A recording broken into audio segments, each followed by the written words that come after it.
Hello YouTube, my name is Charlie, and this video is going to be going over some drum programming tips and techniques, specifically relating to extreme metal, in this case death metal and thrash metal. This video is going to function sort of as a part 2 to the other drum programming video that I released last year. This one is going to be going more in depth and it is going to be substantially longer, so if you are looking for basic tips and tricks to just get a good sound fairly quickly, then check out the other video. I will link it below. So first I'm going to go over like mindset things when approaching drum programming, and then I'll be going into this particular song, which I'm going to use as a demonstration. So what is the goal when you're programming drums? This entirely depends on the project. For this project, I wanted the programmed drums to sound like a world-class drummer has just recorded these tracks. And that might sound fairly generic, but a lot of the time when people program drums, they want something that, if not sounds like a drum machine, they want something that sounds edited and perfect and, you know, like a sampled drum kit. That isn't really what I was going for here. My goal was that when I would be done, I would print out the drums, and in my head I could be like, okay, Mike Portnoy has just laid down these tracks for me.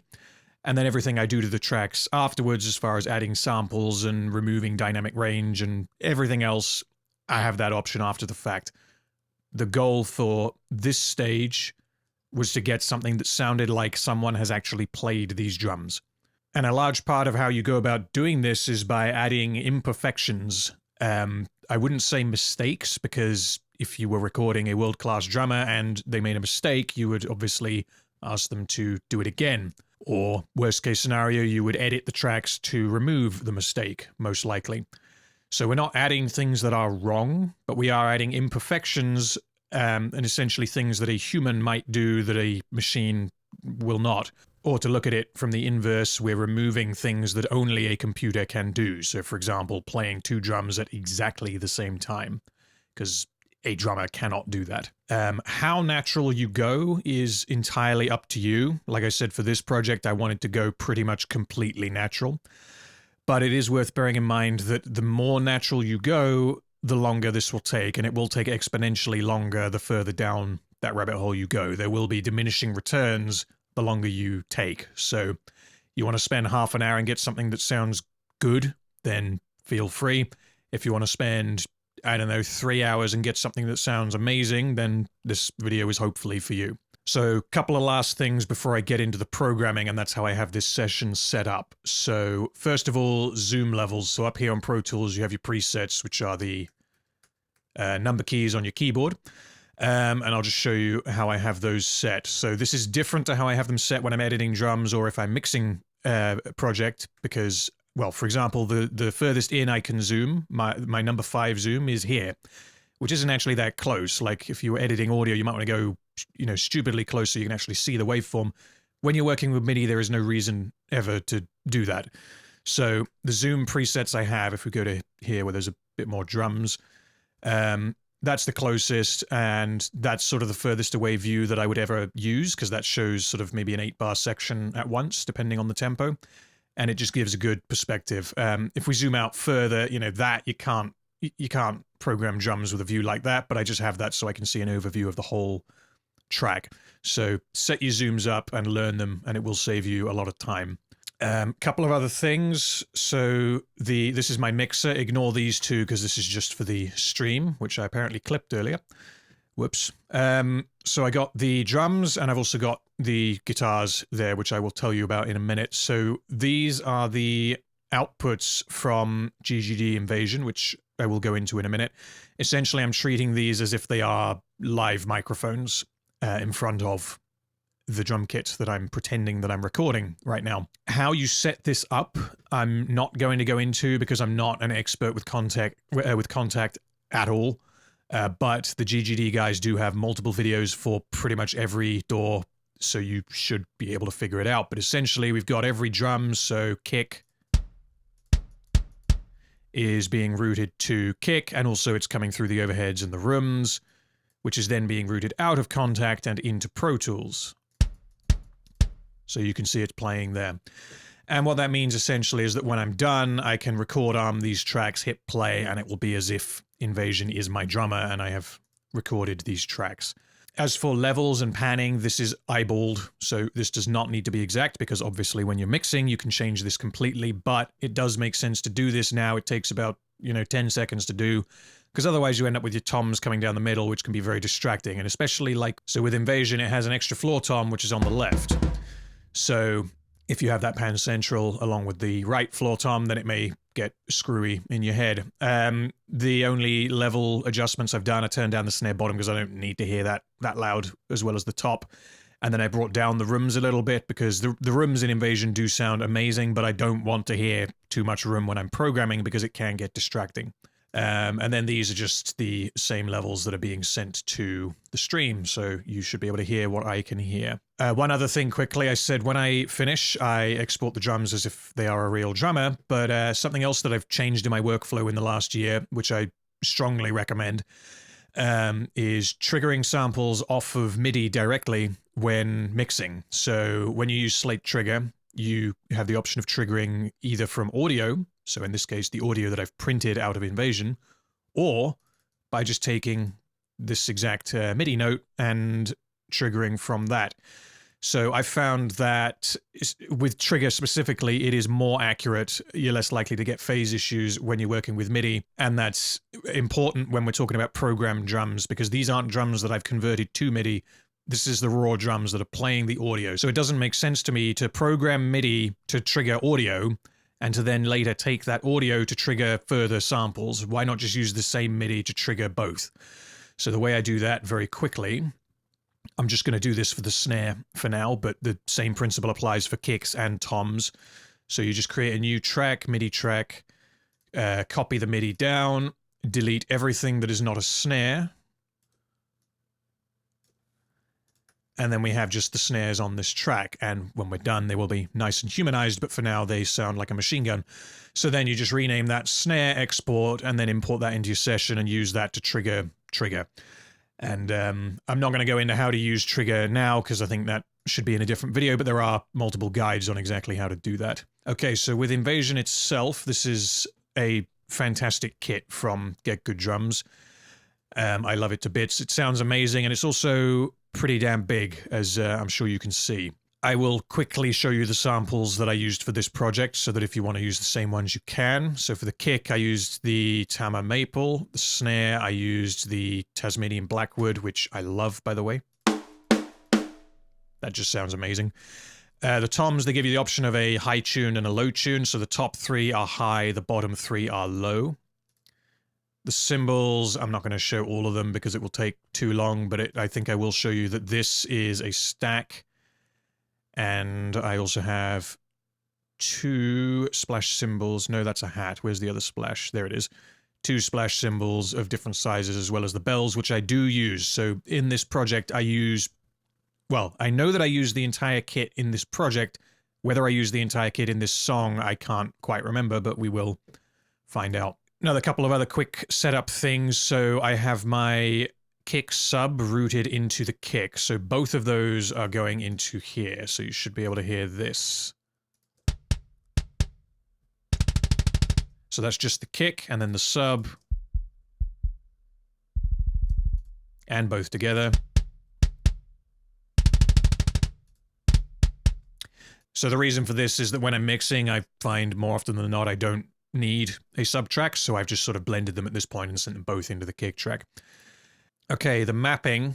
So this is my map. Pause the screen here if you want to copy it. It is not the default map. I think I adjusted it from the default map, but this is the one that I use. Cymbal mixer, again, I think this is default. I may have brought a couple of things down here and there. I can't remember, so again, pause it and copy me if you want to. And velocity curve, this is something that has changed in my workflow. So previously I have used like drum by drum velocity curves. I've now changed over completely to just using the same curve for every drum because it makes it more simple when you are adjusting your velocities. You don't have to memorize 100 different numbers, and it means that you can just kind of eyeball a section and more easily gauge how hard they are being hit, regardless of which drum is being played at the time. Okay, and that is it for what's going on inside Invasion. So the final thing, I promise, before we go into actually programming these drums, is the guitar tracks. So these are the actual guitar tracks that I used on the EP. When I programmed these drums for real, I, of course, did not have these, but I did have scratch tracks here playing the same thing. They just didn't sound quite as good. And I do think it's always important to have something when you're programming drums, especially for this kind of music. It can be MIDI instruments, even if it's just like a piano playing, you know, a simple bass line or something. But ideally, you want guitars. So here's a quick clip of the guitars with the unhumanized drums, just so you can hear what the track sounds like.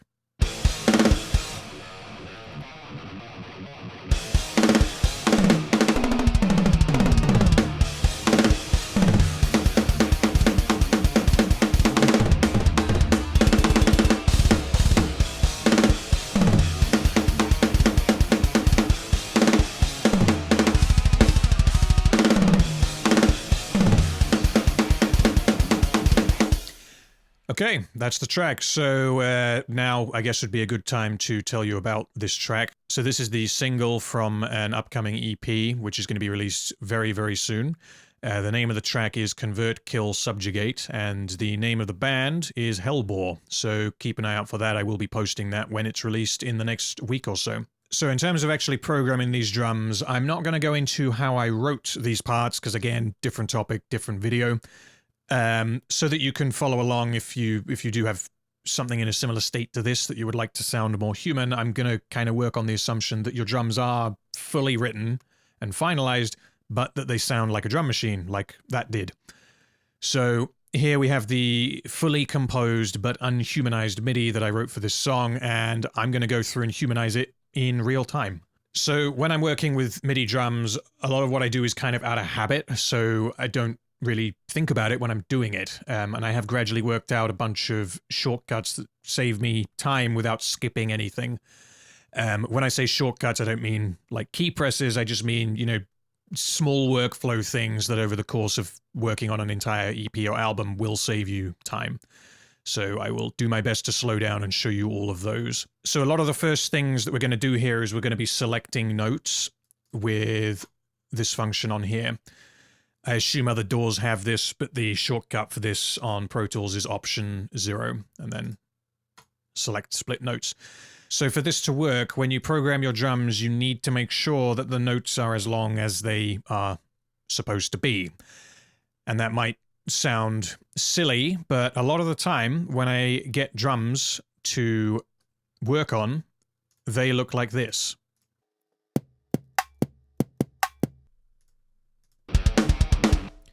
So you might be kind of wondering what's the problem with that. It sounds fine. Like it's in time and it sounds fine. That's actually not in time. That would be in time. But the problem is when we go to select the notes, those, as you can see up here, I changed to 64th notes. And a lot of people, for some reason, program them with unnecessarily short notes. I guess it might be cleaner to look at. I'm not sure. But the problem with that is that when you select your notes and you want to humanize notes of different lengths by different amounts, I should say randomize notes of different lengths, not humanize. This won't work if all of your notes are 64th notes, regardless of how long they are. So if I change this bit quickly here.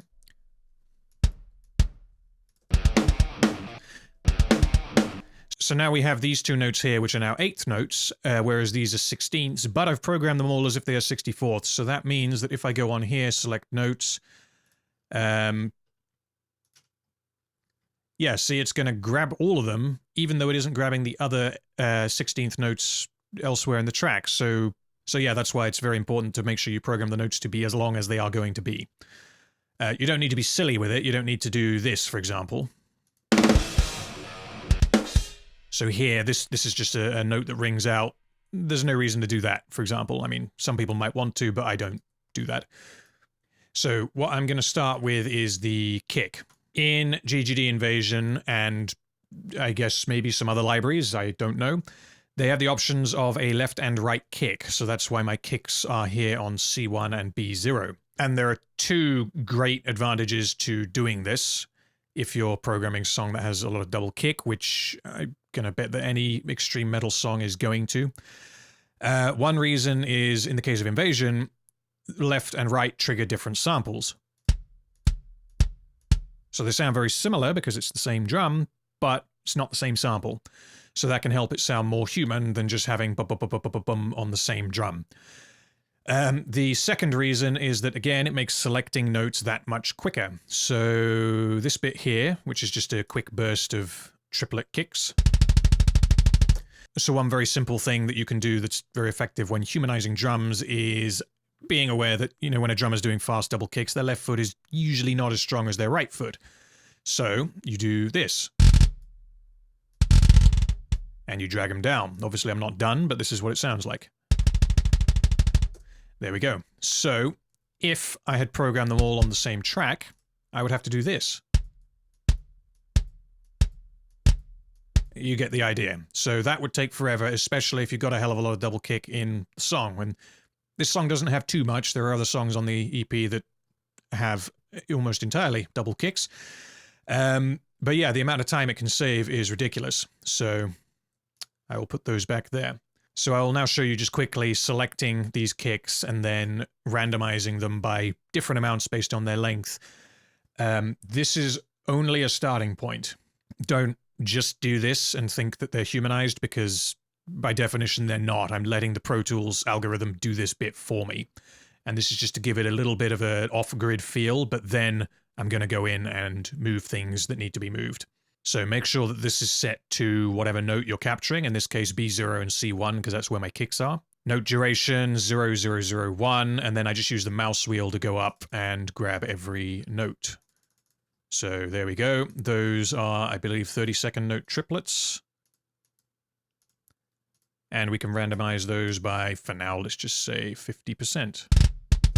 I will be going in and doing those by hand. I'm just for now showing you how to do this. Okay, so then to make sure we don't grab the same note again, we set this to 86 and then mouse wheel up again from there.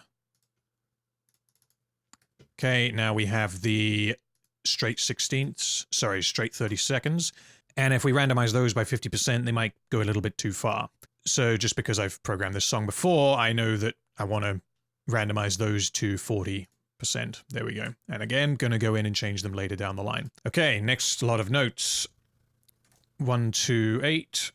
Because all the notes are subdivisions of themselves, obviously with triplets it gets more complicated. You can just memorize the numbers. I haven't done that because it's quick enough to just do it without memorizing. Never needed to.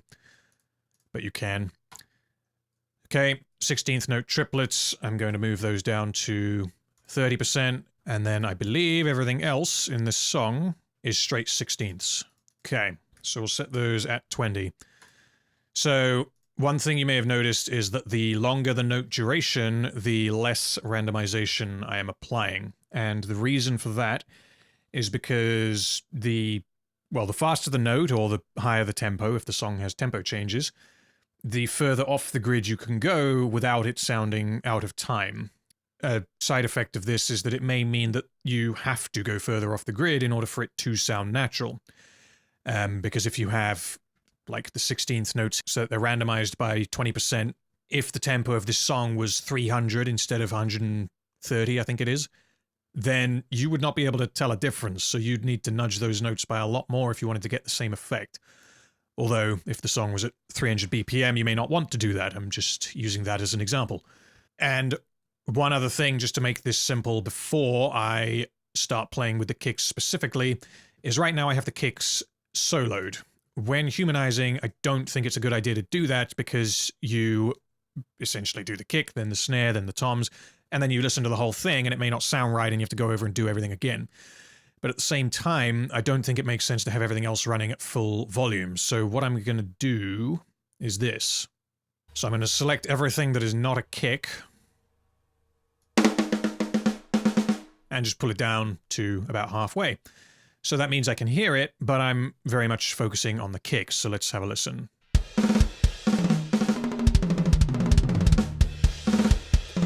So this is even more important when we're talking about velocities, because if you have everything up at 127 and you start pulling down the velocities on the kick, for example, to make it sound more human, they're going to get quieter, which makes it harder to hear, especially during like blast beat sections. If you've got the snare going away in your ear and you're pulling the kicks down to make it sound more, you know, human, it's going to be almost impossible to concentrate on that when you got this unrealistic shotgun shell of a snare going off in your ear that sounds impossible to play anyway.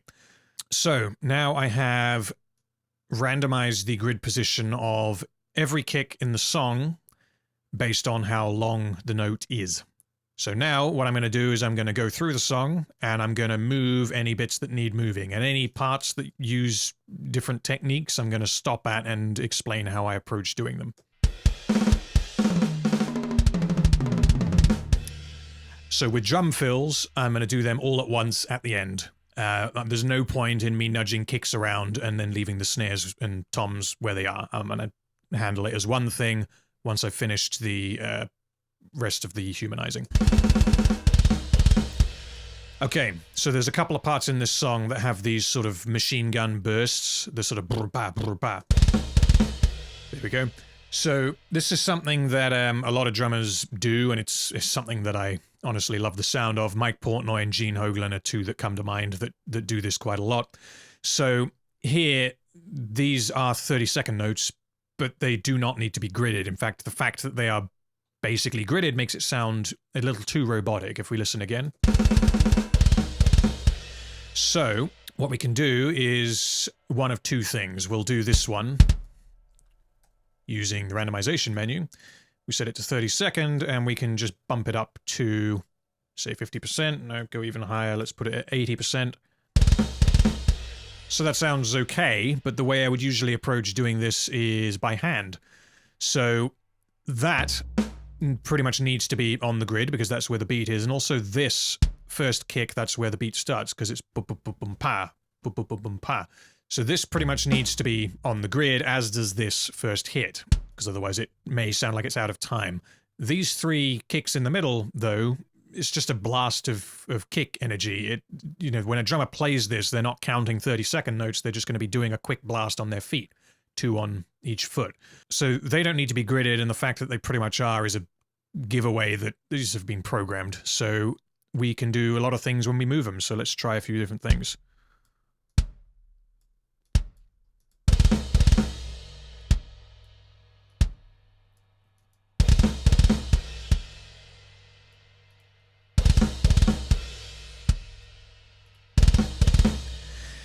So that, I think, sounds good. You notice that when I had the kicks like that, you could tell, because there's a big gap in between these two here and those two there, it didn't sound like a burst. It sounded like some kind of weird, impossibly fast, syncopated pattern, which is not what we want. So let's do the same with this one. Well, I say the same. Don't do exactly the same, because again, we're going for human.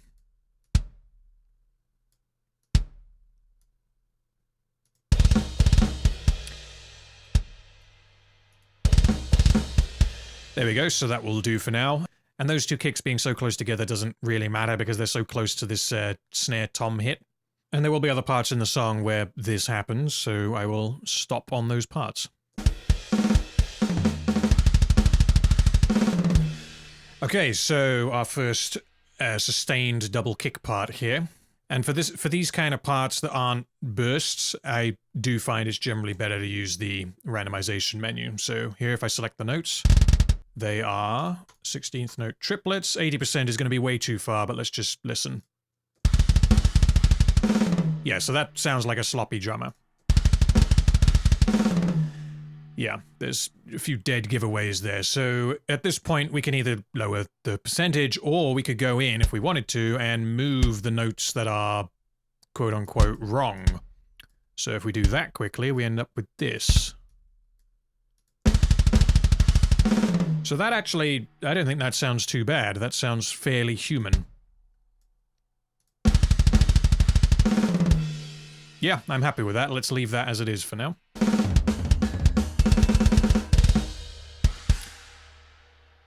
Okay, this is another one of those quick bursts, so I'll do that one quickly.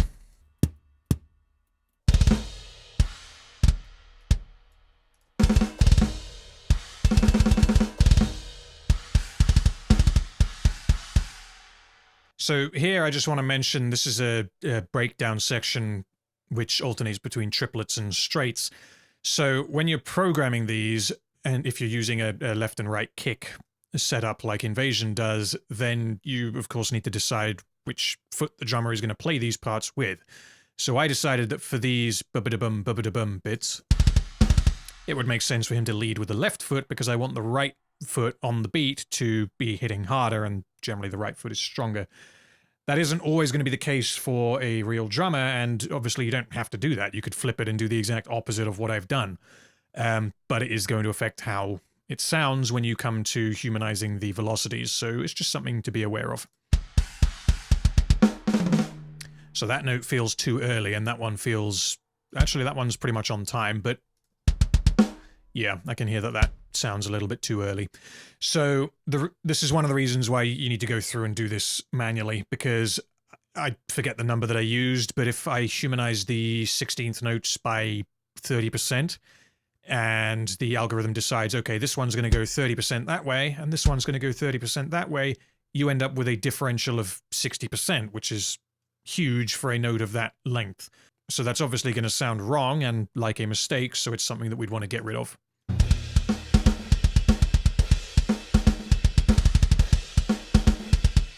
So this here is another quick burst of triplets in amongst 16ths, syncopated 16ths. So again, I had to decide which foot he's going to play with, because there's actually a lot of left foot action in this part, which to me felt like the most natural way to play it. I'm not a drummer, so any drummers out there who want to correct me, then go for it. This is simply how I programmed it. But if this is in fact not the best way to play it as a real drummer, then I would like to know so that I can improve my programming. So this bit here is what's called a hammer blast. So we have the kicks and the snare all hitting at the same time. So that doesn't sound particularly convincing because the magic happens when we start moving the snares, which I will be doing later on.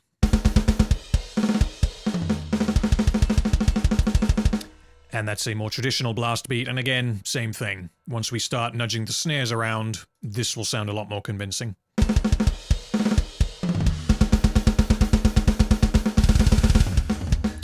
Okay, so this is a pretty ridiculous bit. This is called a bomb blast, and it just sounds ridiculous, which is why I like it. But I think it's quite easy to overdo. So for this little bit here, I thought it accented the transition quite nicely. It's just like a split second of insanity, and then it goes into the drum fill. So the kicks here, you can see there are some gaps because of whatever percentage I used. But it sounds fine. If anything, I might nudge these a little bit more.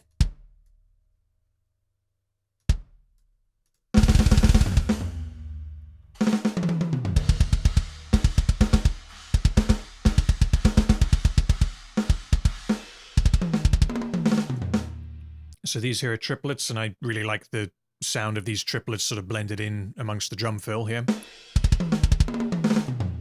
I will move them, again, when I come back to doing the drum fills, because there's no point me getting these how I like them and then moving this over here, so...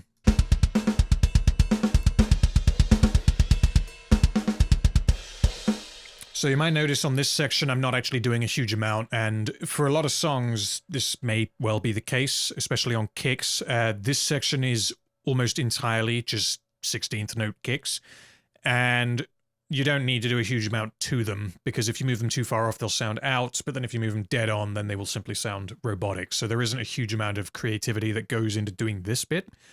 And if you just have a straight up rock song, or, you know, even something more like metal, like this is kind of like a traditional metalcore breakdown, most of the notes are going to be of the same value unless it's something less conventional. If the note duration is all the same for a distinct portion of the song, then you may well be fine just leaving them as they are after doing the first round of randomization.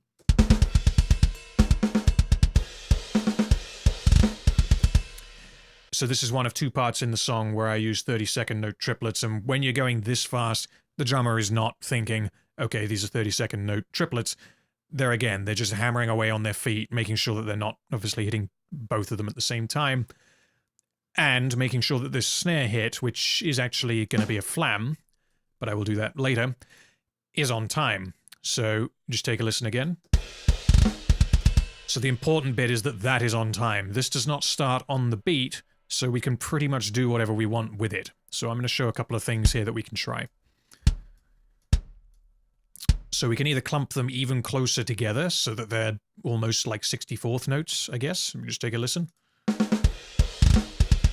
And again, that doesn't sound wrong at all. I quite like that. Or we can space them out a bit more. So there we got a fairly big gap between those two, and you can hear it.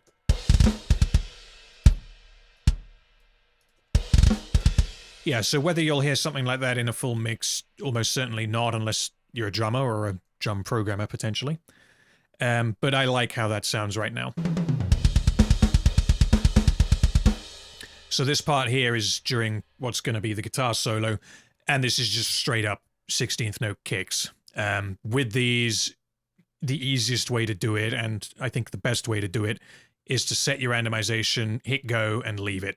There's no point, really, in moving around individual notes unless you hear that something is wrong.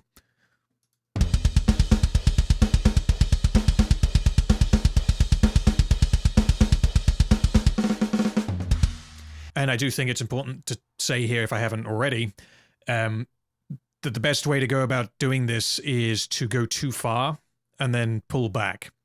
So set your randomization higher than you may think. So say you think that you're going to be aiming for, I don't know, 30% randomization, try 40, try 50, hit play, see if it's too much, and then dial it back. Because all of what we're doing here is we're adding human imperfections to what's a mechanical performance to our ears when we're, especially if we're looking at this sort of analytically as if we're editing it. If everything is gridded, it may sound quote unquote better, but it isn't going to sound more human. So if you only randomize by 5%, 10%, it might sound great to you, but does it sound human? That's what you need to pay attention to. So to demonstrate that, I'll just grid this bit. I'll set it to completely on the grid and we'll have another listen.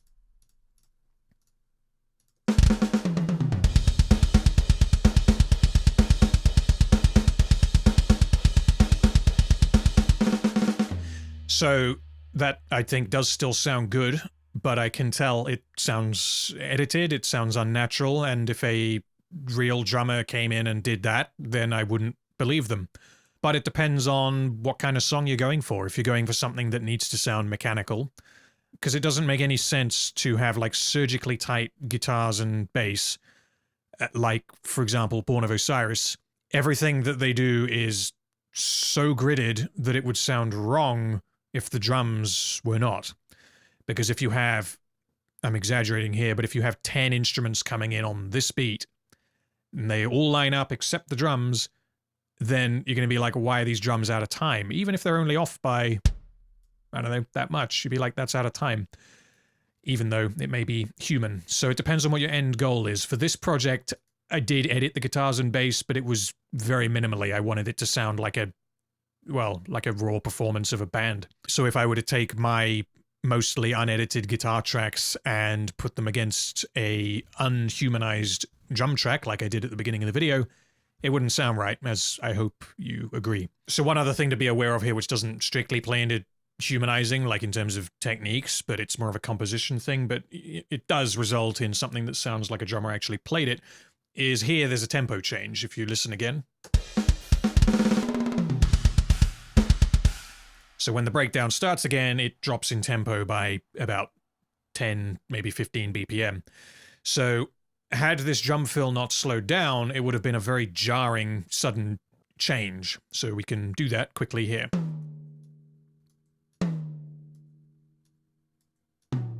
So if the whole thing is 30-second notes, it would have sounded like this.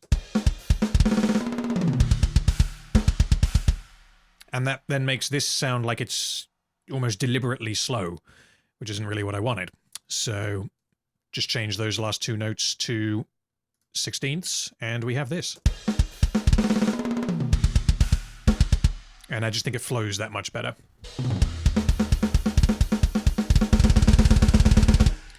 So this is another bomb blast section, and this one is longer, so let's take another listen. And let's play around with the kicks and just see how far we can go before it sounds wrong. So if we grid them,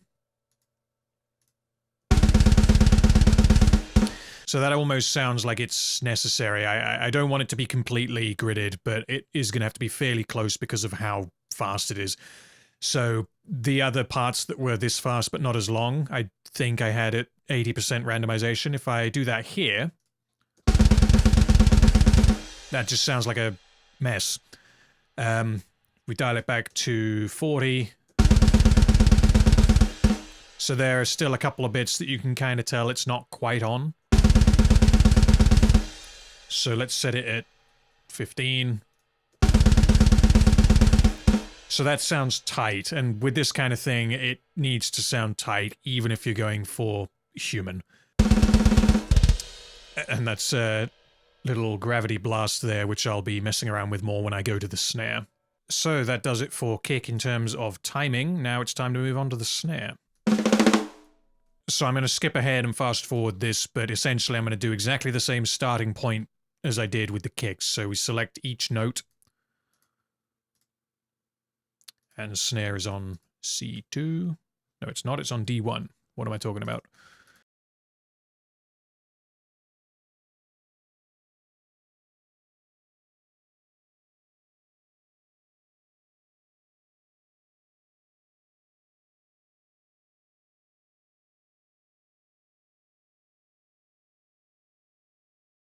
Okay, so now the snares are roughly, or broadly I should say, randomized, but they're still not going to sound entirely human. So again, we'll go through the song and we'll be making some adjustments. So just before I hit play, the snare is, in my opinion, the most important part in terms of getting a human sounding drum performance. If you go too far and a snare is out of time, it will very obviously sound out of time because the snare is, in most styles of music, even extreme metal, that's what keeps the time. But at the same time, if you have a drum fill, a fast drum fill, and everything is that little bit too tight, then it will be a bit of a giveaway that it's been programmed. So this here is a quick burst, it's 30-second notes. And we can split those up a little bit just because of how fast it is.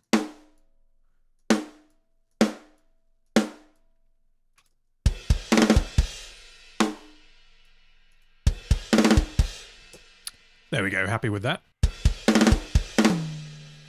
So see, it's made a gap there, but for some reason those three look like they're pretty much bang on, so let's move them around a bit.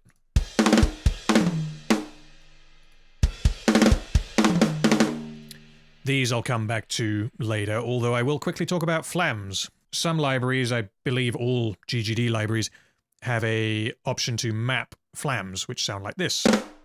So previously I used to map flams onto a different key, in this case C#1.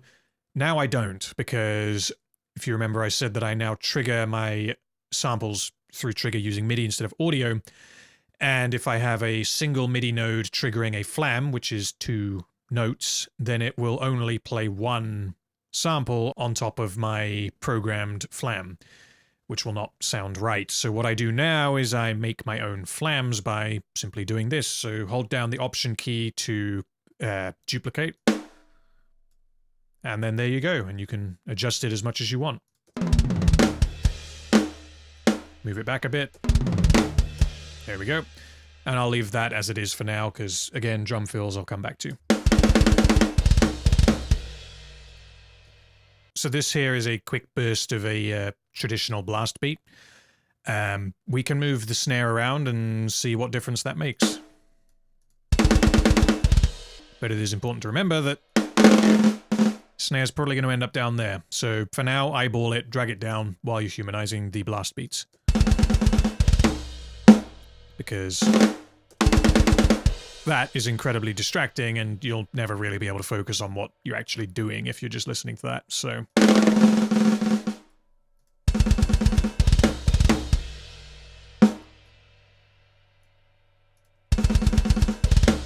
There we go. Something that drummers will do, even like the very best metal drummers, is for prolonged sections of blasting or double kicks, it's not uncommon for them to fluctuate their tempo because a lot of the time drummers will want to hear the click in their ears. And if they are playing theoretically perfectly on the click, they won't be able to hear the click in their ears so much because everything is happening exactly at once. So they might naturally sort of slow down hear the click, realize that they are in fact in time, and then speed back up. And this is something that may happen just subconsciously, but it's something to be aware of. That is something that usually I would call a mistake, as it is something that you would fix when you come into editing the tracks. Because if it's being recorded to a click and it is not on the click, then that, I guess, definitively is a mistake. But if we wanted to simulate that, we could. We would just need to grab the kick, the snares, and the rides and sort of collapse them on themselves and then add more gaps towards the end. Maybe have this bar start slightly early, which, I mean, yes, that would sound more natural, but it's something that is going to sound like a mistake. So I don't usually do that for this style of music.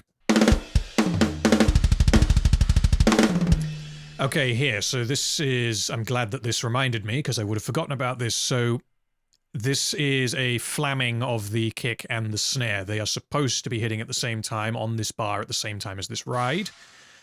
That's not a ride, that's China. And if you take a listen, they are not in time. So, at this point, we need to decide which of these do we want to be in time. It can either be the snare, or it can be the kick.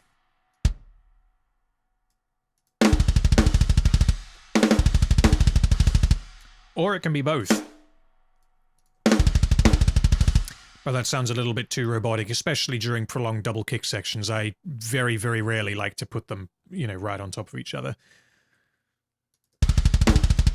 But because that's noticeable, I am actually going to move the kick slightly closer to the grid. So you see on here, the grid line is actually pretty much right in the middle of where the kick and the snare are, just purely by coincidence. And I think that that actually sounds solid. Because it's not so different as to be able to tell in your ears, like, you know, someone, I think even a drummer listening to that, they're not going to be like, man, that sounds wrong, but they're also not going to think that sounds like a machine. So here there's a flamming between the snare and the tom, which I definitely want in that bit. But I'm going to go into that when I move on to the toms. For now, I'm just focusing on the relationship between the snare and the kicks that I've already done.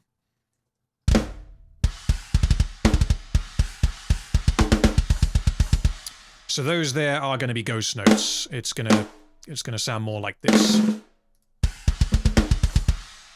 For now, I'll leave them there. And when I turn them into ghost notes, I will be adjusting where they are. So this bit here is interesting because, as you'll hear when I come to do the velocities, the guitars are playing triplets, whereas here the drums are playing 30 seconds. So the drums are actually going faster than the guitars on this section here. So I know I'm going to bring these way down because it's a fast, I guess it's a drum fill between the snare and the hat. So I also kind of want to bundle them up a little bit because of how fast they're going.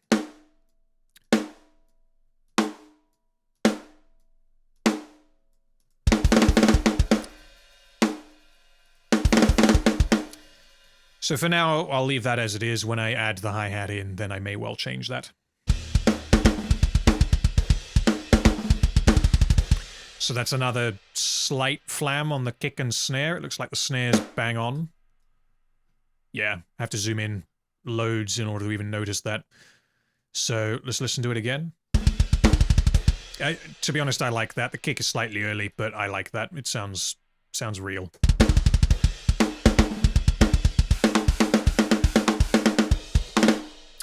This bit, more of a transition than a drum fill, but I am going to adjust it very slightly. Because the idea here is that the drummer would be playing, he'd be alternating between his left and right hand, but because they're in groups of three, you got China, snare, snare, China, snare, snare. He'd be playing the whole thing alternating between his right and left hand. So he'd be going right, left, right, left, right, left, right, left. I don't know what the actual name for this pattern is. I'm sure some drummers can correct me here. But when we come to humanizing the velocities of the snare, it will affect what we do. So there, for some reason, that's been nudged really far that way, and you can tell. So I'm going to pull it back. Okay, so this is the hammer blast, which I love. So I said that the magic happens when you add the snare, and, well, hopefully you can hear that this is a little bit too much magic. Yeah, so particularly towards the end, it's decided to bunch the notes up in a kind of an odd way.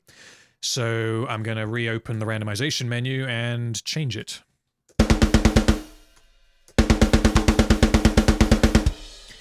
There, so already that sounds better, and all I did is I reduced the randomization percentage by 5%, which should in theory be barely perceptible, but you can definitely hear that there's a difference. So for hammer blast specifically, I think the most important thing when you're humanizing is to not have kicks and snares playing at the exact same time, because a drummer will not do that. Even if they sound like they're on time, they're not.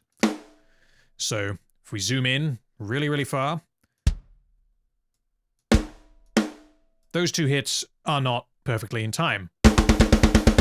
But you can't tell, because under a certain number of milliseconds, I forget how many, the human ear cannot determine that two sounds are occurring at different times. So when a drummer plays, they're never going to be exactly on time, but they may be close enough. So if I pull down the snares,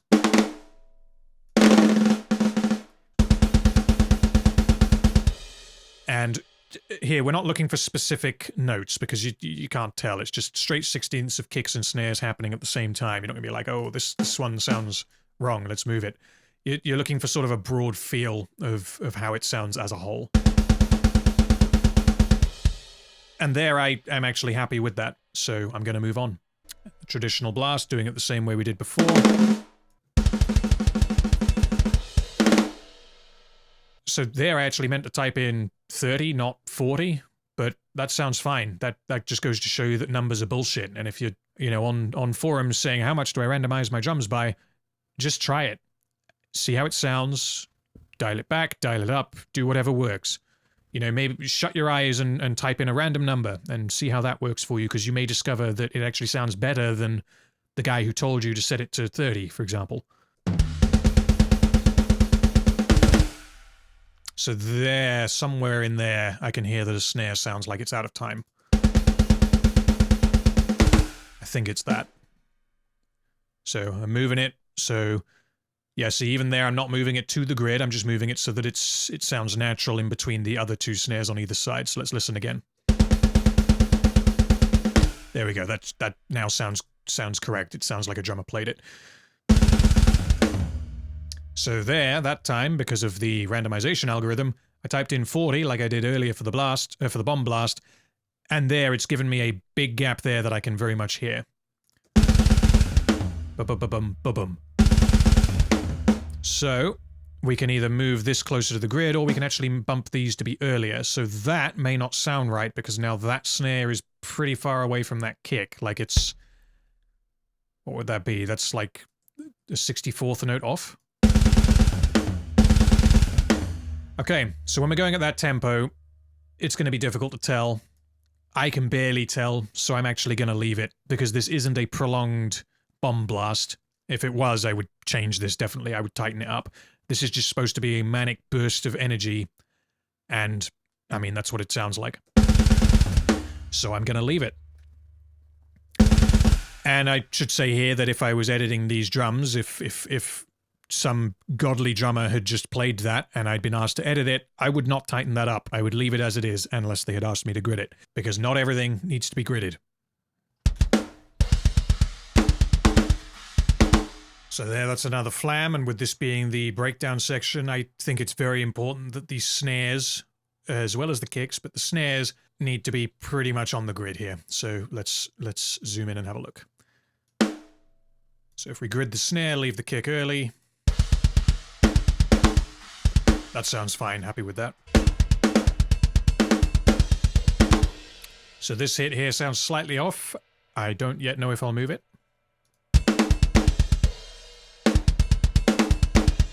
Yeah, I will move it.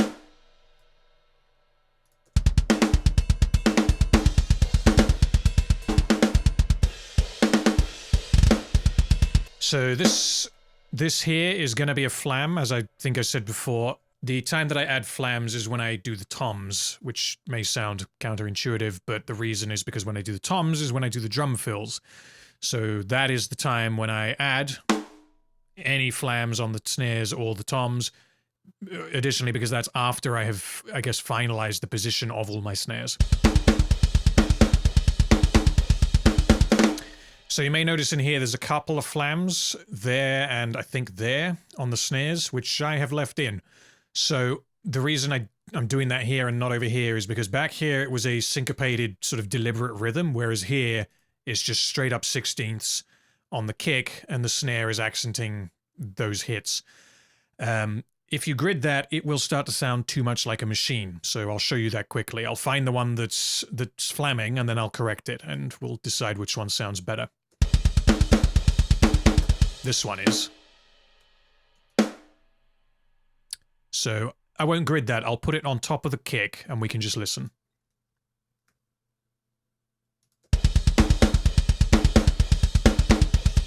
Yeah, so even there, that now makes that one sound like it's flamming, which I didn't even notice before. Yeah, I guess, yeah, that one is also flamming. But yeah, that's going to be lower down in velocities, not as a ghost note, but it's not on the beat. So that's not going to be anywhere near as high. But anyway, I hope that made the point that gridding that makes it start to sound a little inhuman.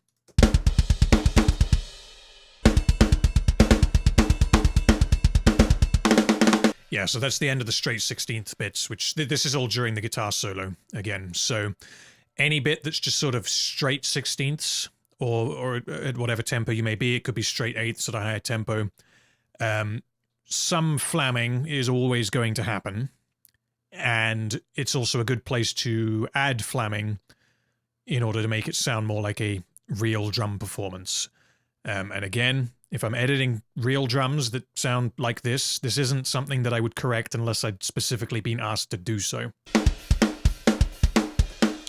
If you want a good reference for something like this in a commercially released song, have a listen to Brotherhood of the Snake by Testament, which has Gene Hoglan drumming on it.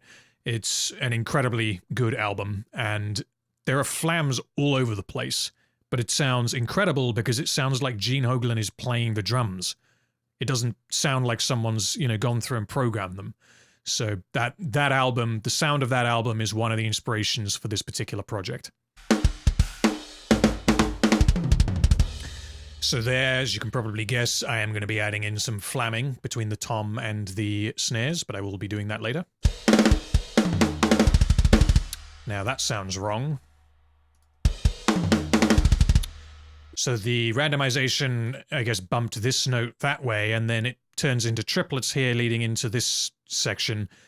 And because triplets are a different subdivision to straight 8ths or 16ths, plus these two notes being too close together makes that sound like a mistake. Yeah, it sounds like these triplets are out of time, so I'm just going to nudge them back.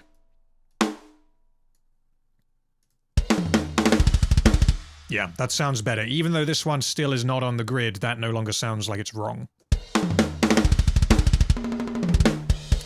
These kicks, though, are sticking out to me.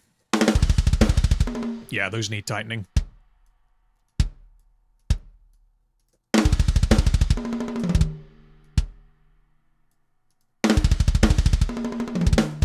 There we go. Happy bunny. Okay, another bomb blast, and this one is more prolonged, so let's have a play with what we can do with the snare.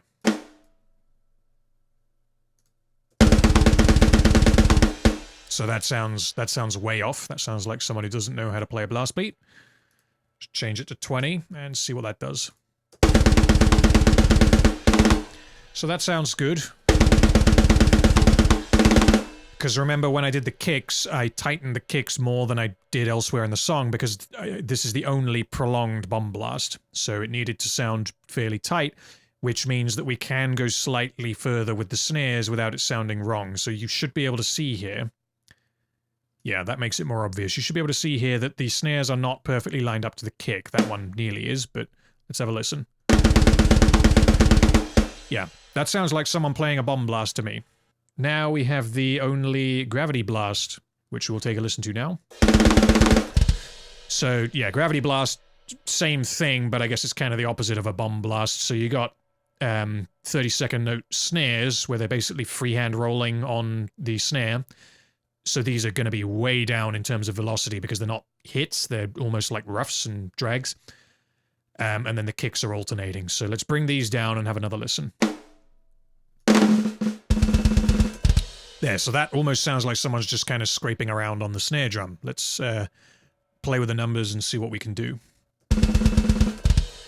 So here, yeah, it's adding some fairly big gaps because 40%'s quite a lot for this, but that to me doesn't sound wrong because they aren't accented transients. It's more sort of a texture. Yeah, I'm going to leave that like that, even though that looks pretty far off. That, to me, sounds fine, and what it sounds like is the important bit.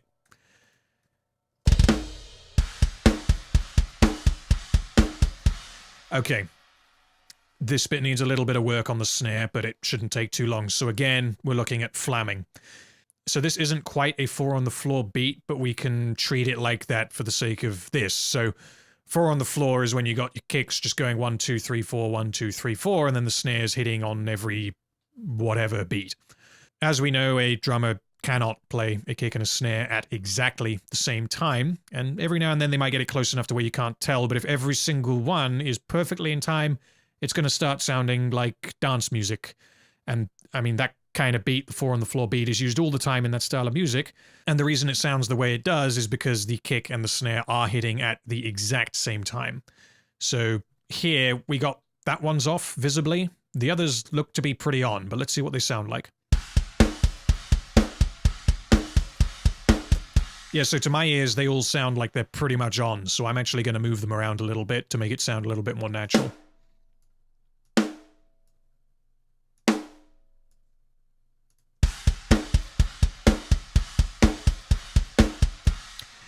This is actually a good demonstration of this. So this one, just completely by random, I did not do this deliberately. I moved this snare back behind the kick. These 3 snares are all happening before the kick. And one of them, you can hear a flam more distinctly than on the other 3. Take another listen. So even though the differential here is more than it is here, the fact that the kick is happening before the snare here means that this sounds more like a flam than the others. The others sound like they're pretty much bang on. But that one, you can definitely hear 2 different transients. So if we move these slightly further...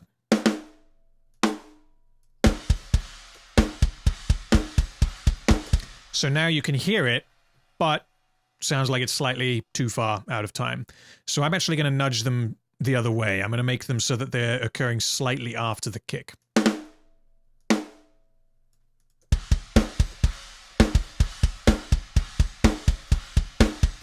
There we go. That sounds a little bit more natural. I won't say it sounds better because we're not going for better as in perfection. We're going for something that sounds natural.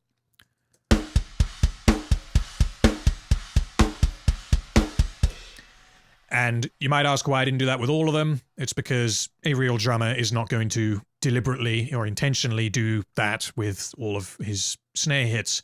So we're not going to either. Yeah. So here we got 3 hits. I moved one of them. The other 2 sound like they're pretty much bang on. This one now doesn't. We don't want to do that with every single one because otherwise it will sound like, well, like a machine has gone in and randomized everything. And drummers may be imperfect, but they're not random.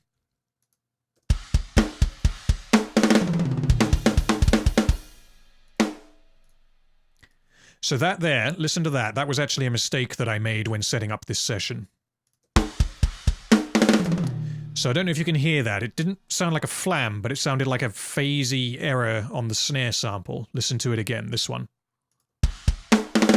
Yeah, so that is a dead giveaway, and that is something that you need to be aware of, especially if you're being sent MIDI from other people, because if you put 2 samples on top of each other, it might look like only 1 note, but there's 2 notes there, which means that my sampler there, in that case, is playing 2 rides. And in this case here, it's playing 2 snares. Which results, because of how close together they are, it doesn't give you a flam, it just gives you a out of phase, kind of wobbly sounding snare. Sounds like an audio glitch. So I believe originally that was a flam, so that would have been there. Which sounds like a flam. But then when I was setting up the session, I must have not noticed that that was there and, well, gridded it. So then when it was gridded, both notes were on top of each other, and then the randomizing algorithm nudged them so that they were far enough apart to be audibly noticeable. So because I'm not doing flams yet, I'll get rid of that. But yeah, that's something that you need to be aware of. There is an option in Pro Tools, remove duplicate notes here under the event menu, which you can use, but I don't, because if you're dealing with notes that are not on the grid, like I always do, then it may incorrectly detect things like 30-second note triplets as being duplicate notes because they're slightly overlapping. And that is not something that I want. You know, if it's a slow song and all the notes are very long, it's pretty accurate, but I don't use it because it's more trouble than it's worth. Okay, now it's time to move on to the toms. And in the case of Invasion, there are 6 of them. So most drum kits, real or virtual, do not have this many toms. This one does, and I thank the guys at GGD for giving me the option of having so many toms because I love massive drum kits. So what we're going to do this time, because we're going through drum fills, going to select all the drums and just bring them up to full velocity so we can at least hear them. So because the toms are either used, this doesn't just apply to this song, but in general, they're either used in drum fills or they're used in broad sections of the song, which may require a different sounding feel. So like a break that uses the floor toms, that kind of thing, which we do have in this song. I don't think it makes sense to go through and broadly do randomizing with the toms because you're going to change pretty much all of it anyway, so it's kind of a waste of time. So we're going to go through, and remember the toms for now are still completely gridded. I haven't touched them, so we'll go through. So these can move. There we go. And a lot of the time you may get drum fills like this one. Snare we've already done. And we got these 2 tom hits. How long did that take? Like 2-3 seconds? Or we can select them and go in here and play with the randomization menu. No, that just takes longer, so just do it like this. Now we have the triplets. So something else I mentioned with blast beats and with prolonged double kick sections, it's not uncommon for drummers to fluctuate their speed. Something else that it's not uncommon for drummers to do is to speed up during drum fills. I don't quite want to do that because that would mean that this, if this whole drum fill gets faster and faster, it would mean that this kick hit here, starting the next bar, is going to have to happen early, otherwise you've got a giant gap. So instead, I want it to end on this flam here. That has to be in time, otherwise it will sound wrong, because I know what the guitars are doing underneath, which you'll hear later. So I am going to slightly compress what's going on, and then it's going to slow down during when it turns into this straight 30-second section. So for the triplets, I am going to compress them a little bit. And I mean that in a timing sense, not in an audio processing sense. Okay, so that's the triplets, and now I'll just do this quickly. So because that was there, that kick is there, I don't want there to be a gap, so I'm going to bump this bit forwards a little bit. Sorry, backwards a little bit. So now the notes are further away from each other, but they are fairly tight. And then this bit's going to be more of sort of a flurry of notes. And the last 2 kicks leading up to the flam are going to be tight together, so let's hear that. There we go. So we haven't even touched the velocities, and already that sounds pretty damn good, I think. Even though it's not in time, but it's a drum fill, so it doesn't have to be, especially when you're going at that kind of speed. Okay, our first tom and snare flams. So this bit, I want the snares to be flamming against the toms. The snares, I've already got where I want them, so let's move the toms.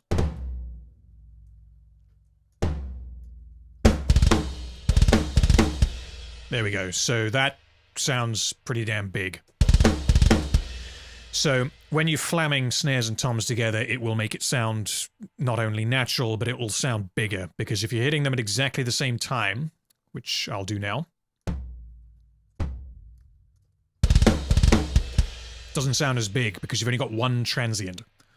So there we go. That sounds much bigger to me, and that's exactly what I want for this bit, at least. If it was going faster, then I may not want that.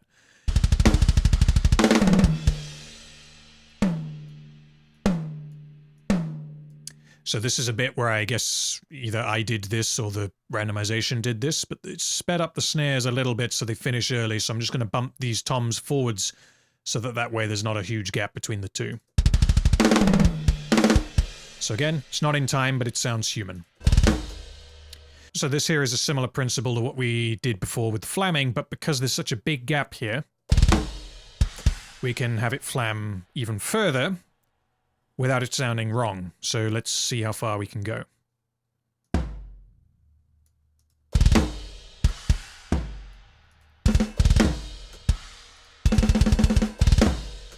So there, that sounds wrong, probably because of the speed of these kicks. That almost sounds like that's deliberately one note later than the snare. Ba-ba-ba-bum-ba-bum.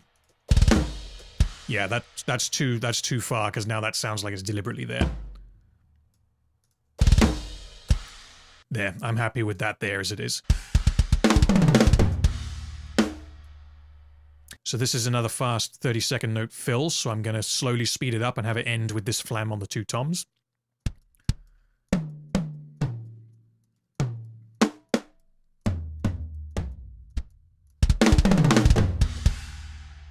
There we go. So for certain styles of music, again, this might be too loose, this might be too imperfect. For this project, it's exactly what I want. So here we have a snare flam, which I've added.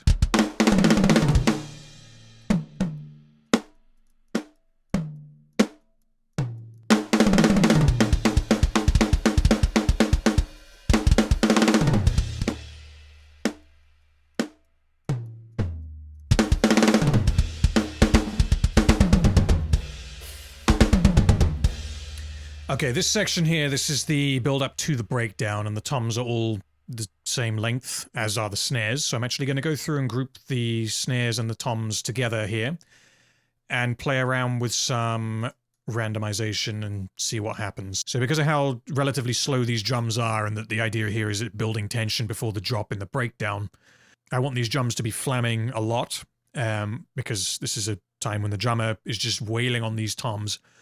This is something that you can hear all the time in Slipknot's music, because partly they have 3 percussionists.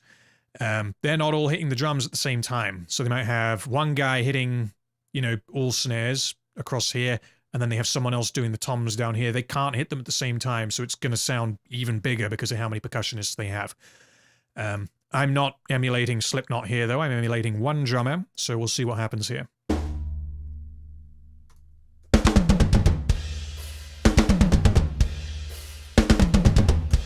Okay, so this middle one sounded good. The other two sounded out of time. So let's leave that one as it is. Bring this down to 30, and that one, and let's play it again.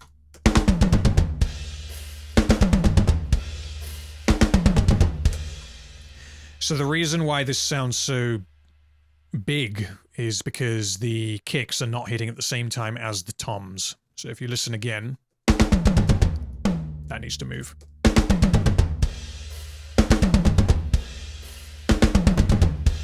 Yeah, particularly here. So this, to me, doesn't quite sound like a mistake, but you can definitely tell that the kicks are not hitting at the same time as the toms.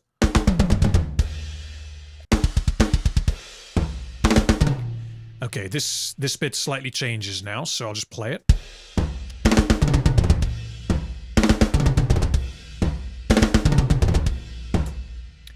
Okay, so first of all, these massive floor toms, I'm going to do them by hand now.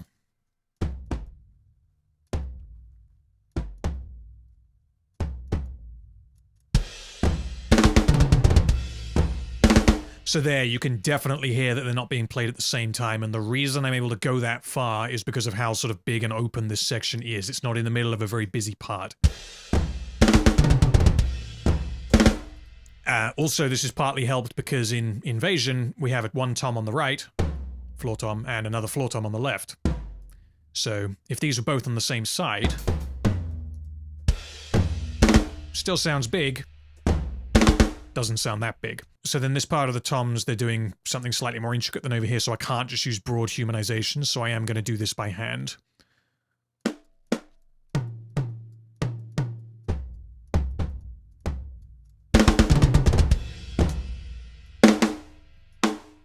And again, here I might be going too far if this was part of the main section of the song and it was in between two, you know, fast bits.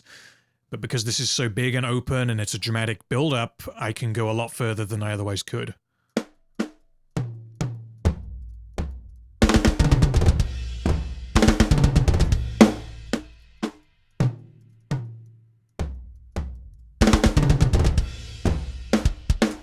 And because of the tempo of this section, I can actually make the flam a bigger flam or a slower flam than it would be elsewhere. So let's see how far we can go. That sounds about right to me. Let's go even further. Yeah, that's too slow. And if it was just a little flam like that, doesn't have the same impact.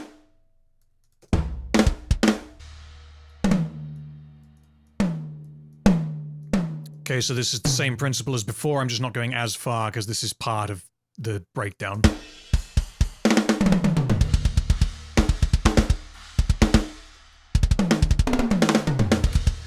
And I love this drum fill, I said before.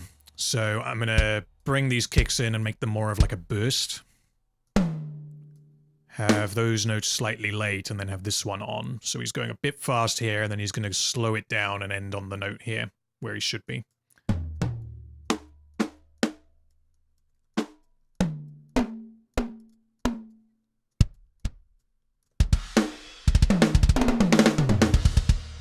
There we go. Again, that took barely any time. A lot of people don't like freehanding this stuff because you can just like select everything, press a number and press go. But that did not take me any time to do, and it just sounds so much better.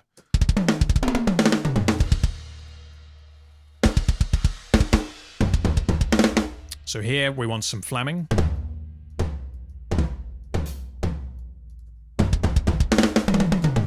And you notice we're not going anywhere near as far as we were earlier.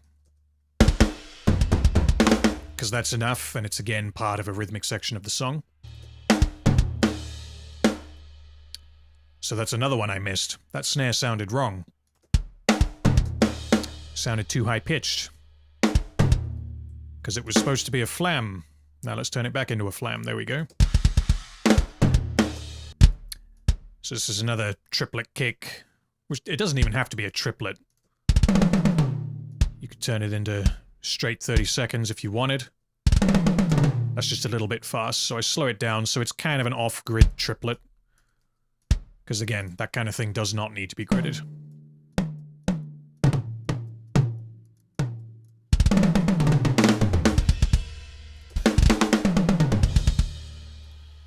So this bit here, because it's leading into the straight 16ths, which I already know are pretty tight, I don't want to move this too far. So this is it completely gridded. If we move it too far, it will sound wrong, like this.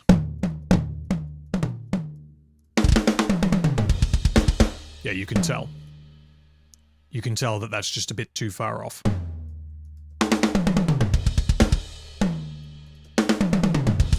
So again, as I said earlier, go too far and then dial it back.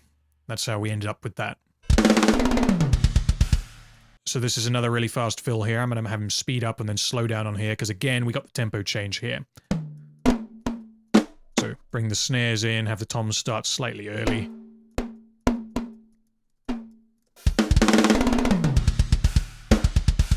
There we go. So that isn't a tempo rally, but I've almost simulated one by having the drum fill be fairly loose. Because if it was gridded, then that would again be a very obvious tempo change.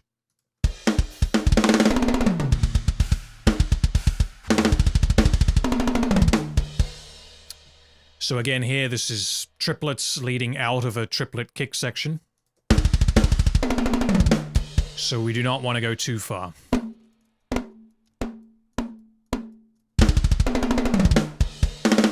And then this here is just a very fast 2 tom hits, 30-second notes, double kick, and then a snare flam. So we're going to make that pretty quick.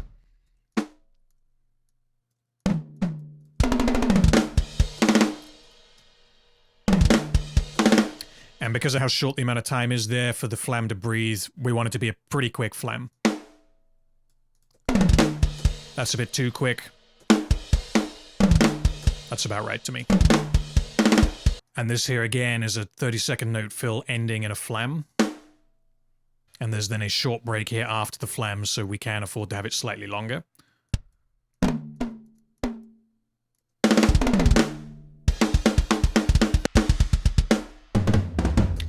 So this bit here I actually freehanded. The only reason these are locked to a grid is because that's how I reset the session back to 0 for this video. So this is the end of the track. We have a flam on the snare. So this here is completely free time. We actually don't even want to be considering the grid here. We want it to be completely free time.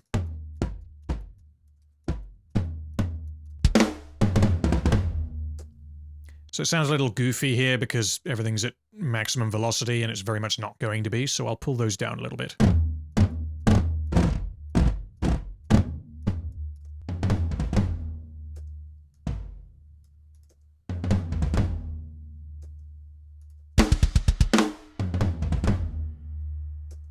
There we go. Happy with that for now.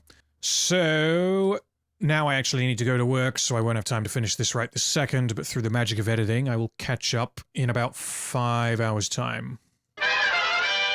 Okay, so now it is time to sort out the timing on these cymbals. This is one of the, I guess, easiest bits because it's kind of difficult to cock it up. So for now, we're just going to select all of the cymbals.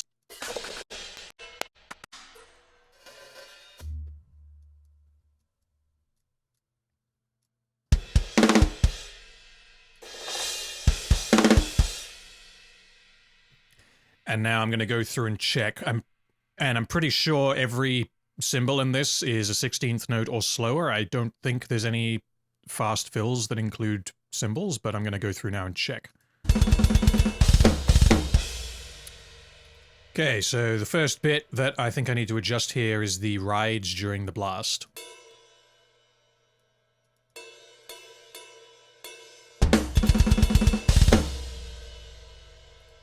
There we go, just keeping it a little bit looser. Okay, so this bit, I remember, it's 2 quick 30-second notes on the splash. So I'm going to adjust this manually.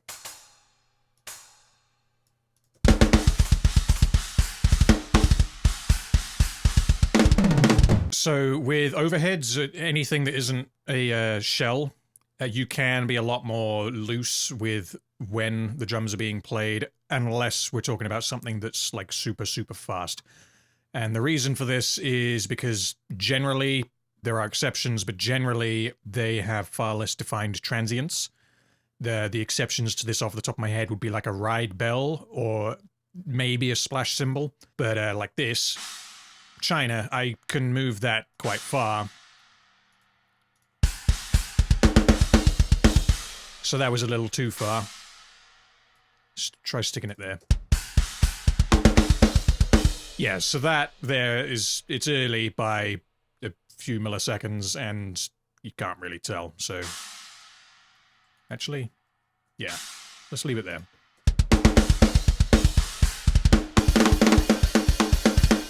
So this is the snare fill that also uses the hats, so I'm going to move these now because the hats are part of the drum fill in this case. And the reason I'm using a different articulation here is because the main articulation throughout this chorus section is, I believe it's open 3 is what it's labeled as inside Invasion. And this one, I think, again, is open 1. Either way, regardless of the names, you can hear that it's much less open.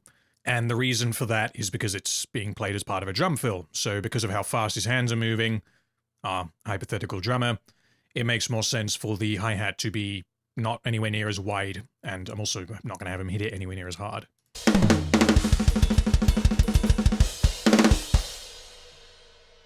Okay, this bit here I need to adjust manually because these are triplets.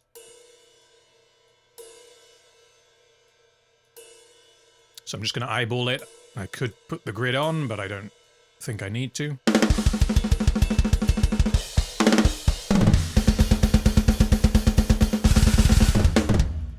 So this sounds ridiculous because he's whacking the hell out of that china, but I'm going to bring those down when I do the velocities.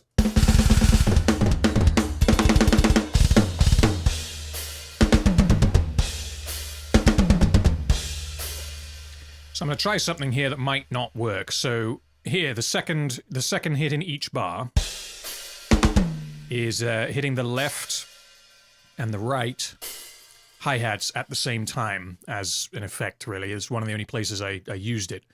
So what I'm going to do is I'm going to nudge them apart a little bit, and because there isn't as much of a defined transient, hopefully I'll be able to get them wider apart and the resulting sound will be bigger.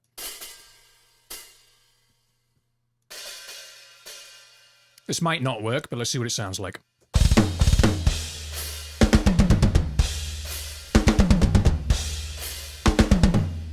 Okay, so that's way too far.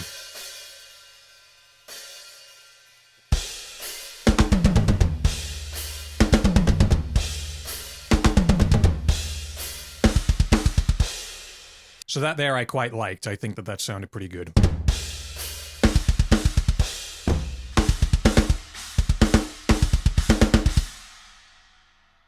So this here is, I guess, a mistake when I programmed these drums. So if you listen to this drum fill, so snare, high tom, mid tom, low tom, and then immediately china and crash cymbals at the same time. So that means that our theoretical drummer, if I open Invasion just to show you, that means that our theoretical drummer is having to go from this tom to that china with his right hand, because the left hand would be hitting this cymbal. So he's having to go from that tom to that china in the space of 1/16th note. I'm not sure he would be able to do that, but let's just have a look. Okay, so that's something that potentially may be possible, but what I'm going to do, because air drumming that doesn't really feel natural to me at all, I'm going to try nudging it back, and if that doesn't sound right, then I'm just going to remove it. Because the easiest thing to do now, if I was a drummer being asked to play this, would be to just not play that china, would be to end this drum fill with my right hand on that floor tom, and then use my left hand on that crash cymbal. So I'll try nudging this china back a little bit to, I guess, simulate the time it would take for my hands to move there.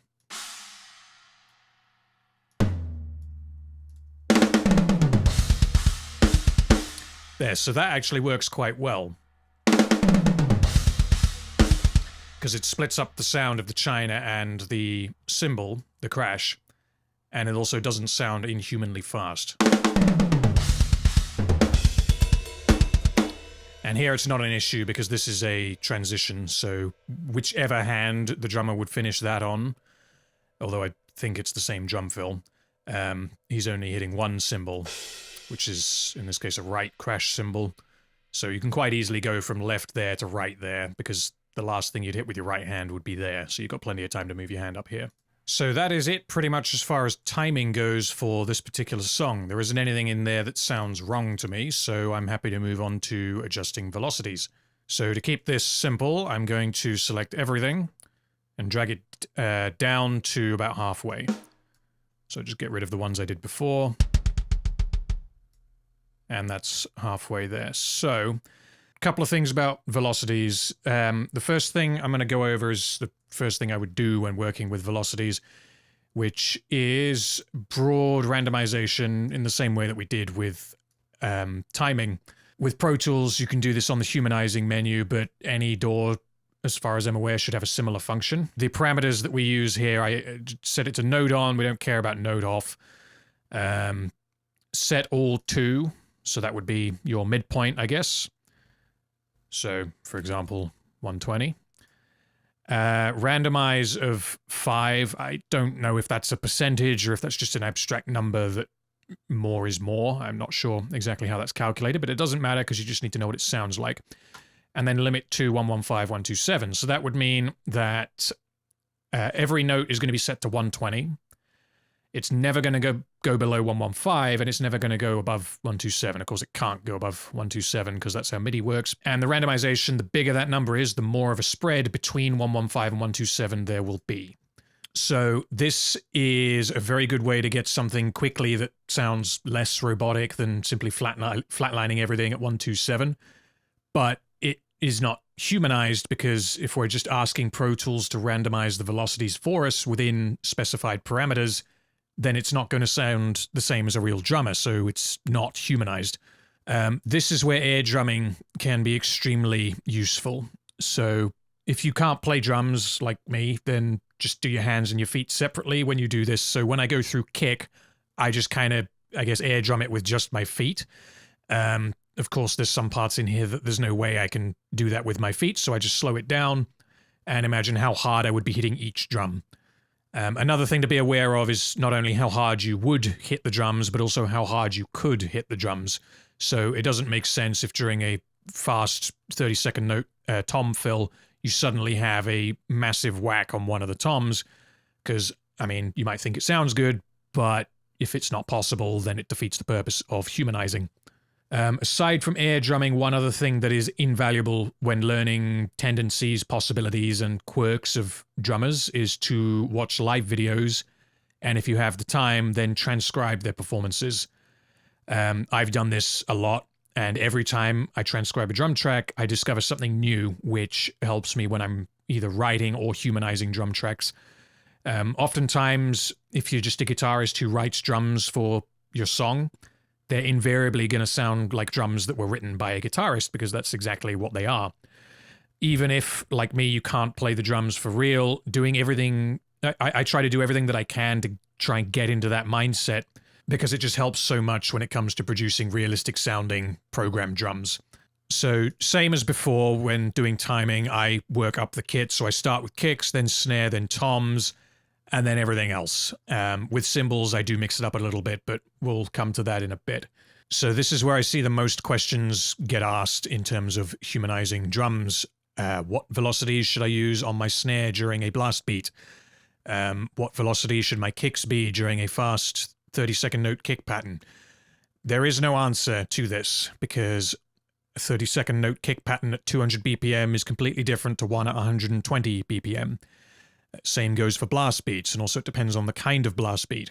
It also depends on how human you want it to sound. If you want it to be completely natural versus something that sounds triggered already, you're going to use completely different velocities. So that said, I did create a list of velocity rules in inverted commas, because rules are there to be broken, that I created for this project. So before I bring this up on the screen, I want to make clear that this is not a cheat sheet. Go away, EE Broadband.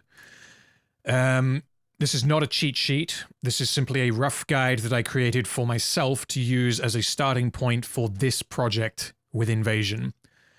So approach it with that mindset, and of course, feel free to simply copy the numbers that I have written down, but what I would strongly suggest is that you create your own.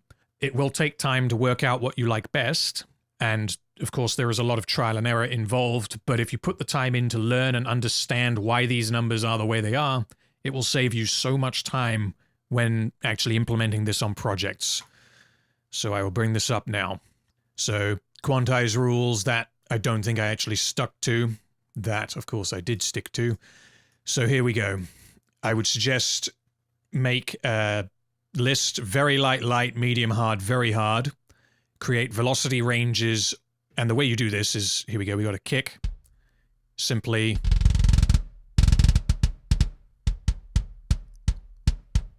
so there, 114 and above we can hear is harder than 113. So 113 and below is not hitting the drum as hard, because these are multi-layered samples, but there aren't 127 different layers. There are, I mean, look, if you look at the trigger files, there are 8. I don't know if there are actually more within Contact, but there are 8 on the TCI files that come with Invasion. Yeah, see, so there, I wasn't even looking at that. That just is the same thing. So 113 and above is a very hard kick hit for this project with these samples, and importantly, these velocity curves. So I believe I left them as default, but go in and check. And if you're using a different sampler, go in and check and make your own rule set. So you can see on here, I said that I wanted my kicks to be set at 105 with a, let me bring it up on here. There we go. So I wanted my kicks to be set to 105 with a minimum of 98 and a maximum of 112. That's because I did not want any of my, I guess, normal hits to go into the territory of very hard, because then if it's a long pattern of hard kicks and then suddenly you get one that pops out, obviously I would catch that because I'm going through it one by one, but it's a waste of time dragging down all these notes one by one if you can just set a rule like this that you're going to then use. And the 6% randomization, I don't know why it's 6 and not 5. I was just trying different numbers and 6 sounded good. So let's start off with kicks. So for now, I'm going to do what it says on here. I'm going to move this to my other screen now, so you won't see it. So if you want to copy these down, then pause the video here. So it's on my other screen just so I can work on here without having to keep bringing it up. So the velocity rule that I set for myself, just because this is what worked for this project, is 105 for kicks, randomizing by 6 with a range of between 98 and 112. Go. So it does that, and this should be quite a good way to demonstrate this. So if I set the randomizing to 20, see the kicks are actually being pushed more to the extremes, so much that a bunch of them are actually stuck at 98 because they can't go any further down. So if your randomization, I don't think it's a percentage, but your randomization integer is too high, then you end up with that. So I'll set it back at 6. And then we're going to go through and make changes. So first of all, these hits are not really part of a riff. They're just sort of accents. Before I forget, this is when you bring in the guitars. This is when you turn down the guitars.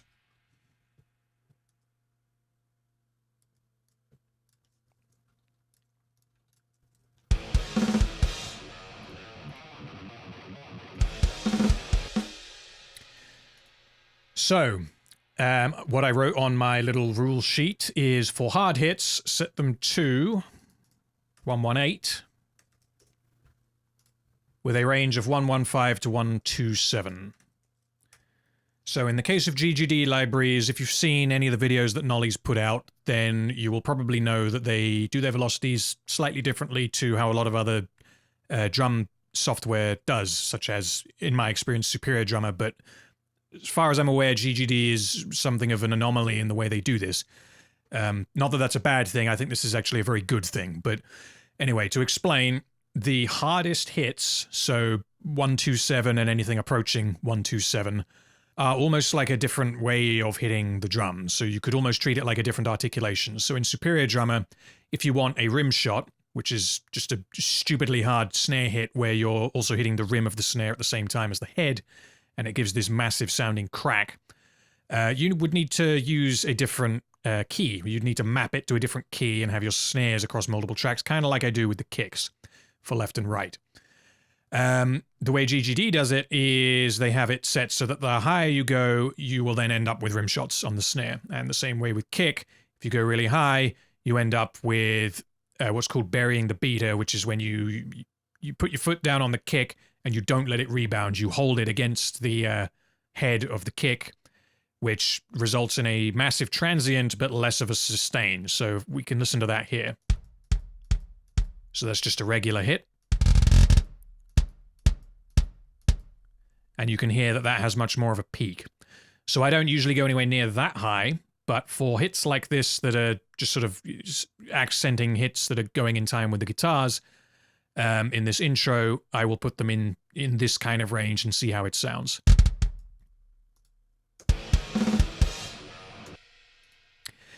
Something else to be aware of here is these are all done on the right foot, which is the dominant foot of most and my hypothetical drummer.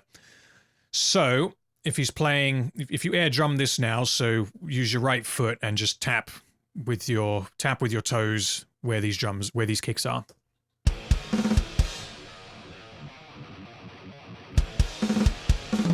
So something that can be done here is we can reduce the velocity of the first of each double. So instead of being bum bum bum bum, it's bum bum bum bum, which fits quite nicely with the guitar riff. So I just drag all four, bring them down. I'm not looking at the numbers, I'm just using my ears. So it's a small difference, but hopefully you can hear it.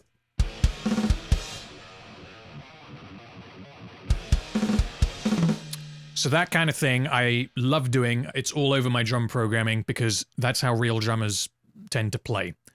If a drummer was really, really paying attention and they really wanted to, obviously they could just play this by hitting the drum at the same level, approximately. It wouldn't sound as good because then I would argue that the drummer is trying to sound robotic, which, I mean, if that's what they want to do, then that's great. But for this project, not what I want. Okay, then we have the drum fill, and as with timing, I'm going to handle all the velocities at the same time once I move on to toms. So just because I know the song, and as do you by now, hopefully, because you've been listening to it for however long this video has been so far, I'm just going to select all the bits that follow this pattern and do the same thing.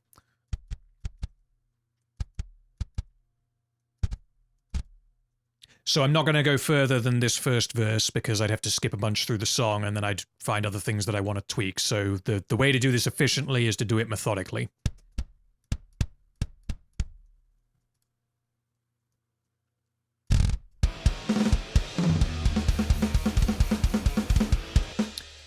Okay, so here we just have this fairly bog standard thrash beat. So here, the drummer is probably not going to be hitting as hard as this bit here. Even though the kicks are at exactly the same speed. Here, he's getting into a groove, so maybe the first one is harder, so we can bring that one up.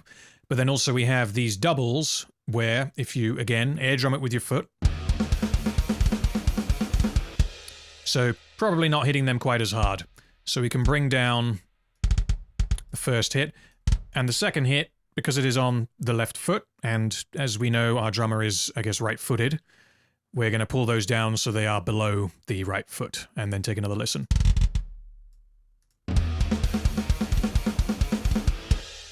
So again, remember, once you hear the finished mix of this song, these are going to be much more audible, because I do use other samples, and with, you know, things like one-shots, triggering off the MIDI. One-shot samples don't care if the MIDI point is here, here, or down here. It's going to play the same thing. So it's probably worth saying at this point that if you already know that you're going to mix using a lot of one-shot samples, as I know a lot of people do, then it probably isn't worth your time doing this. I would still definitely go through and do timing, but playing with velocities to the degree that I'm going to be doing now is probably not a good use of your time if you're just going to be caking it with one-shots.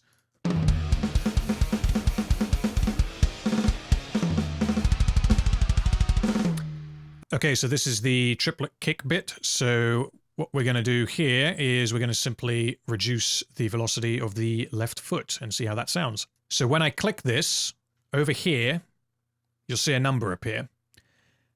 So the 0 is relative to its starting point. That doesn't mean it's at a velocity of 0. So if you wanted to, you could say, okay, all of my left foot kicks are going to be -10 relative to where they were.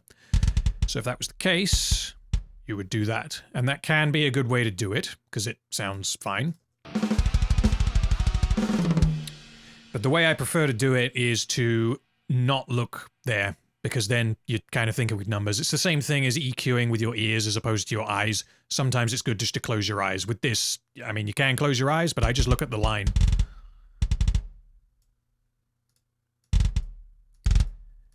And then because this is random, this randomizing was done by the computer, not by me, I'm just moving some of these notes to make them a little bit more of a difference, more of a distinct difference between the left and the right. So let's take a listen.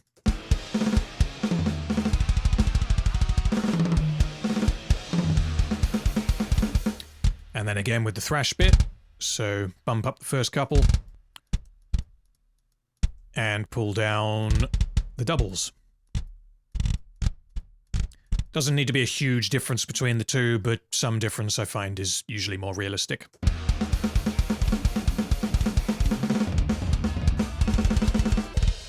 So even though this is part of a blast beat, it's, I guess I programmed it as a lazy blast. There's probably multiple drummers who would play it straight like that. And if that were the case, then they would not be able to hit the right drum as hard, because if they're playing straight 16ths there with their right foot, they're not going to be able to hit the drums if they're doing 16ths going right, left, right, left, right, left. So I guess that's why I programmed it that way, but you can do it either way.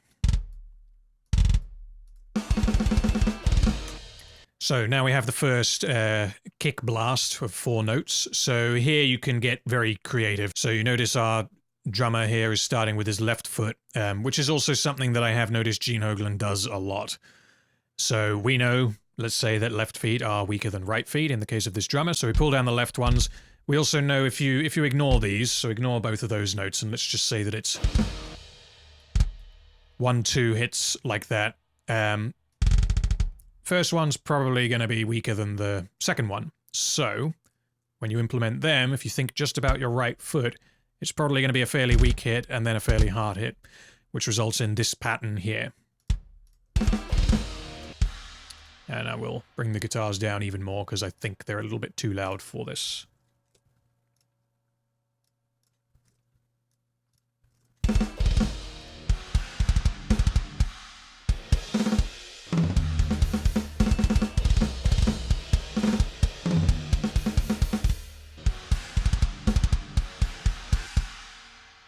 Okay, so this is the breakdown where going to be dragging velocities kind of all over the place. Because again, we're going for natural. So 1, 2, 1, 2, 3, 4, 5, like that. Should have been, yeah, 4, not 5. I miscounted.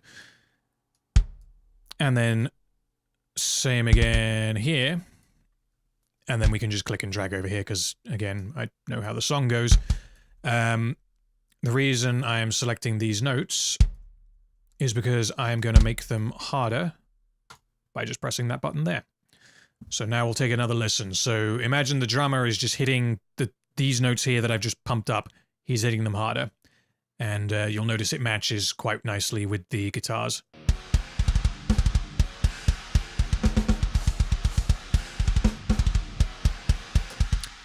Okay, happy with that. So now we have these triplets that are syncopated. They're not blasts of energy like this one. Again, starting with the left foot, so the same principle applies.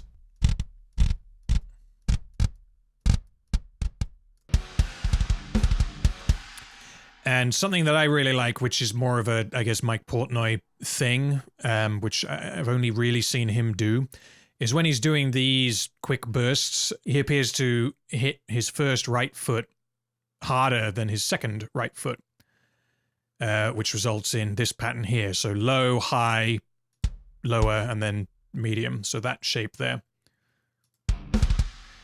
Which sounds quite interesting because it means that the hardest hit is the second of the 4, which is, in the case here, these are triplets, which means that it's not actually on a bar. So if you take a listen to where the accent is, which is, I'll pull it up so it's even more obvious.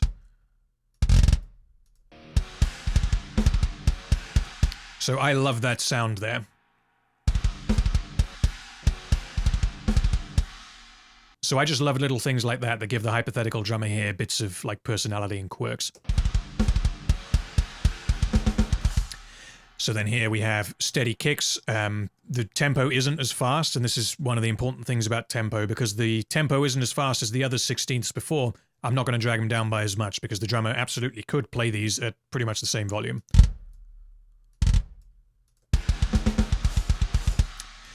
if I decided that arbitrarily I want all of my double kicks, which technically this is, to be, I don't know, 5 velocity lower than everything else, that might make sense here. But then if the next track on the EP is at 220 BPM, that's no longer going to sound right, and I'm going to need to pull them down more because 16ths at 220 are a lot faster than 16ths at 120.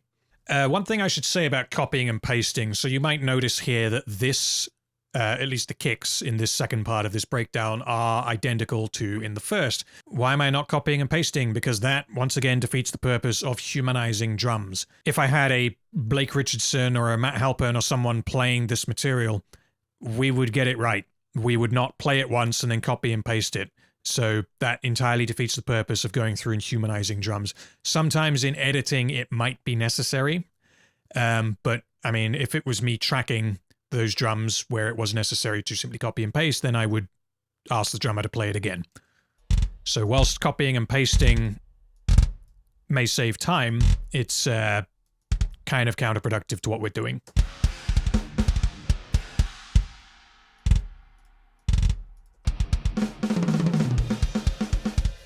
Okay, so this is the chorus, and this is again another thrash beat.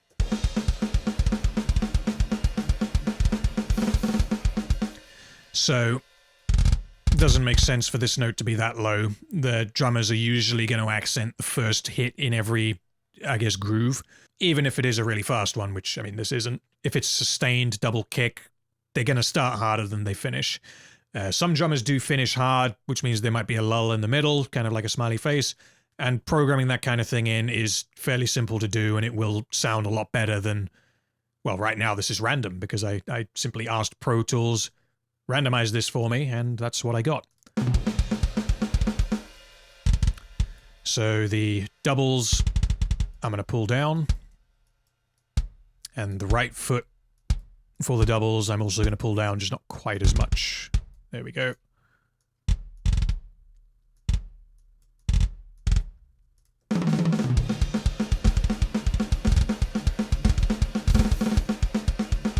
So here we have this little bit of triplets. Everything else is straight. So for now, I'm just going to drag down the left foot. And then the triplets, I'm going to drag down again.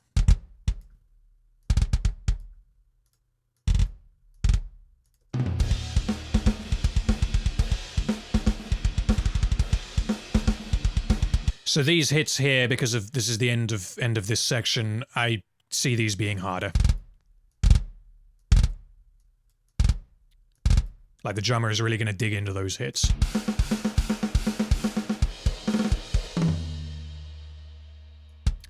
Okay, then we have the repetition of the verse riff, which is different because there are more blast beats, so we'll get to see how to do those.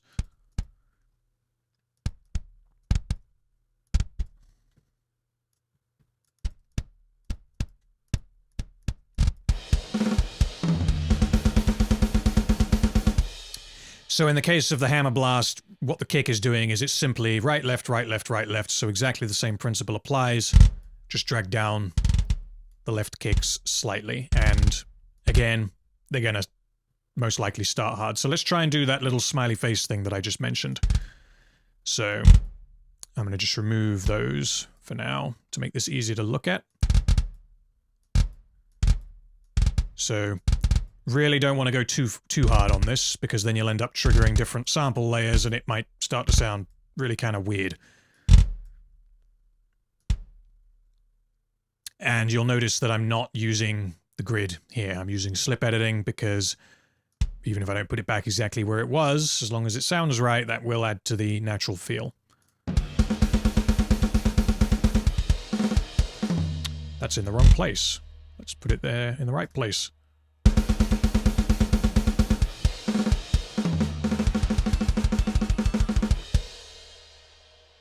So here, this traditional blast played in triplets, the drummer is only using his right foot. So this is a good chance to show how a drummer might actually play that.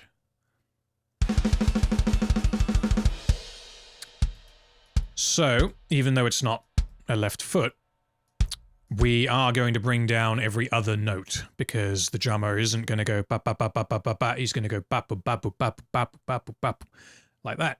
So because he's only playing with 1 foot, we can actually make the difference a little bit bigger than it would be if he was playing with 2, just for the purposes of this, and we'll see how it sounds.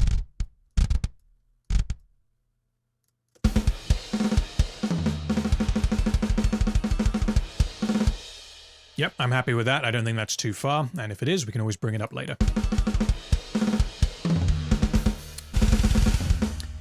Okay, and this is the quick bomb blast burst. So,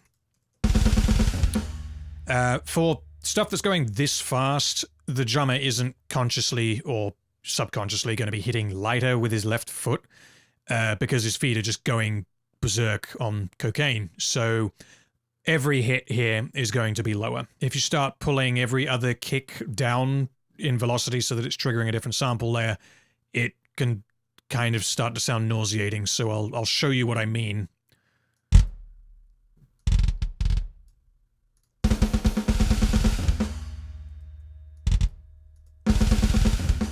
Yeah, so that doesn't sound right to me. I'd want them all to be lower.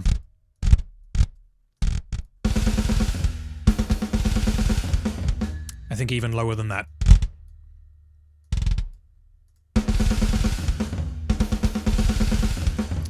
There. So what we're hearing there is just a low-end rumble of crazy, ridiculous energy.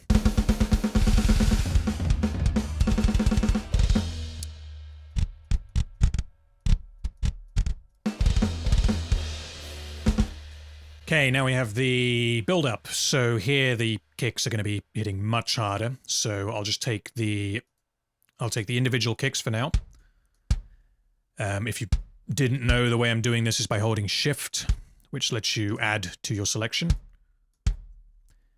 And there's probably something else to mention is the reason I click and drag like that, even if I'm only selecting 1 note at a time, so obviously if you're dragging you can do that, but I'm doing it if I'm just doing 1 note, is because if you can hold Shift and you can click, absolutely. You can click to add and remove something to your group, but if you're at a zoom level kind of like this and you accidentally do that, you end up changing the length of everything, which then means you have to undo it. So it's just an occasional extra click that you may have to do. So here I'm imagining that because of the speed, the drummer is actually going to hit left and right at the same hardness, because also he's smacking the hell out of the toms, so he's just going to be going nuts here. So I'm actually going to bring both of these up.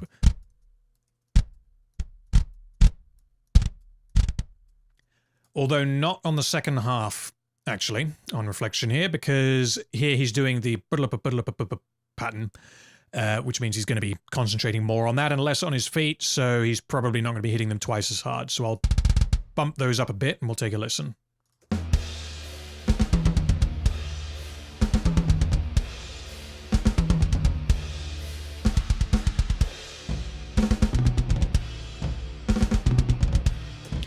So it doesn't sound too noticeable until you know that I've done it. And of course there you can see that he's hitting them not quite as hard. Bring those down a bit. Okay, those 2 hits are going to be loud because it's ba-boom, ba-ba, like that.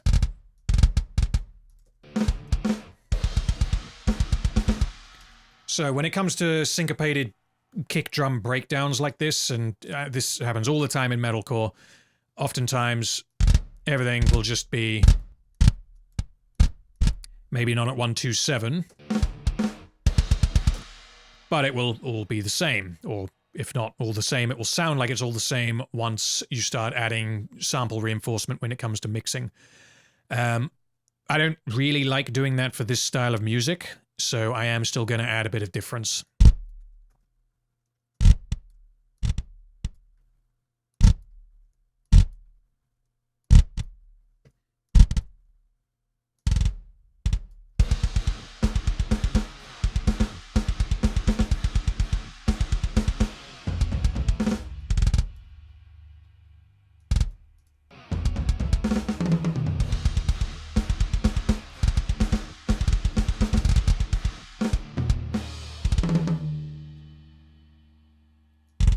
So here we can do something pretty cool. We can have the first hit as almost like a feather kick down here.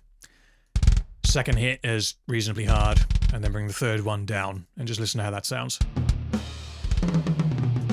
So the idea of those that triplet kick there is it just kind of it flows into the drum fill, and by having these velocities down here instead of way up there, it's almost like a fade in.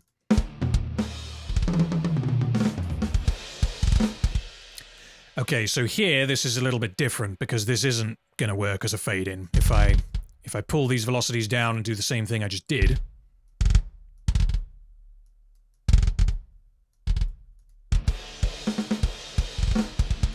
doesn't sound right, because the point of this burst here is to accent this flam on the last beat. So we want these to be a little bit louder.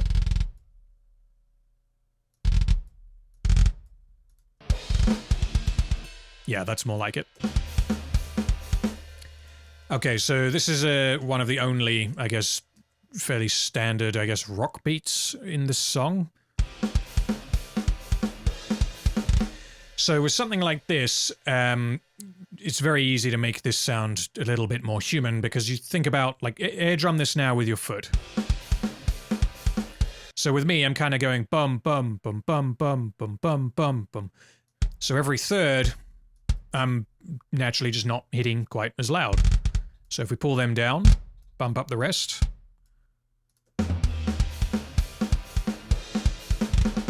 That already sounds better, and we haven't touched the other drums yet.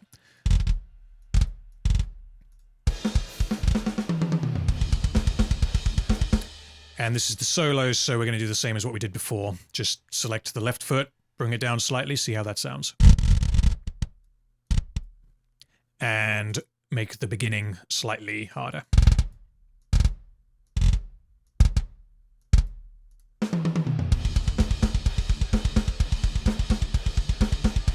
Yep, happy with leaving that as it is. Here, same thing. Bring those down, bring those up. Done, keep going.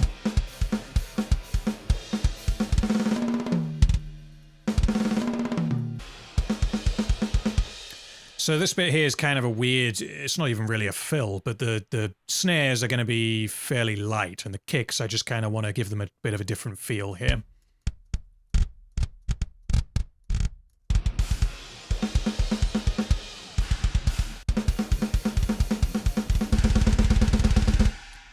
Okay, then we have the prolonged bomb blast. So again, we're not going to just bring down the left kick, we're going to bring down everything.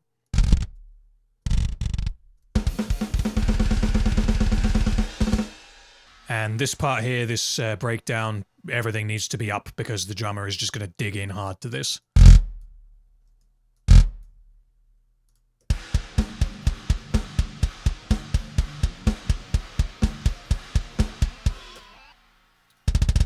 And we'll bring that last one up even higher because that's where he's doing the cymbal choke.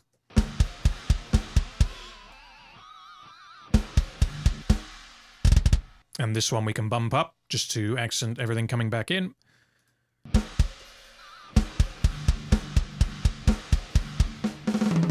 Okay, so that's the end of the kicks, and you can see they look like that. So yeah, that's one way of knowing that we've done a good job. The kicks now look like that, and that's just the kicks. So a couple of quick bullet point things to remember. One is if the song has repetition in it, so a chorus, and you know that you did a thing in the first chorus for a reason, then don't forget to do that same thing in the second chorus if the same thing applies. So here, this same drum fill, I wanted these two kicks to be slightly higher. But the reason I did that is because I like how it sounded and a drummer could feasibly play it, so I wanted to make sure I do the same thing in both choruses. Otherwise, they might sound totally different. If there were like 2 or 3 more things like that I forgot to do in the second chorus, then it would just mean that the second chorus doesn't sound as good, which, why would we want that? Okay, now it's time to move on to the snare. So, snare flams I've already gone over, but I do have some snare roughs. I'm going to humanize them the same way that I'm doing the regular snare track, but when it comes to them, because they're in the chorus, I will explain exactly what I'm doing. So select all snares, and the rule set that I set for myself is set them to 100 with a range of between 78 and 103. And we can bump that up to 10 just to see what happens, to get more variety in the snare. So snare, as with timing, velocities of the snare is incredibly important to getting it to sound right. Because, I mean, a robotic snare just sounds like shit, doesn't it? So it might look like here that the velocities are all over the place as a result of me setting the randomization to 10 instead of 5. But as long as they're not crossing any velocity layers, which they shouldn't be, but I will be listening for. But when I made those rules, I will have checked. It doesn't actually matter how far apart the two notes are, as long as they're not crossing any velocity layers, because if you have those two, one is louder than the other, but it's not a different layer, so it's not like this. So, of course, you can do that, and we will do that in the context of drum fills, but for now, you don't want randomly for there to be a bunch of notes that are way too quiet or way too loud. So, let's begin. So, right away, for something that fast, probably don't want them to hit that hard, so we're going to bring those down.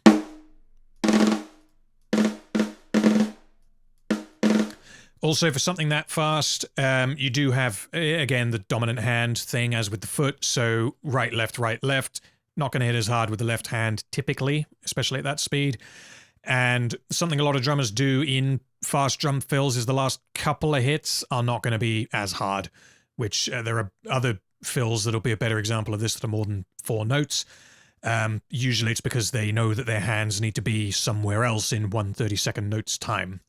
So let's have a listen. Yeah, so that sounds fine. What's important is that the impact is there on the first of the 4. We could even drop those even lower and it'll probably still sound fine. Yeah, that sounds fine. You can clearly hear that there are 4 notes there, even though the last one is really, really light. So let's same again, because it's the same bit.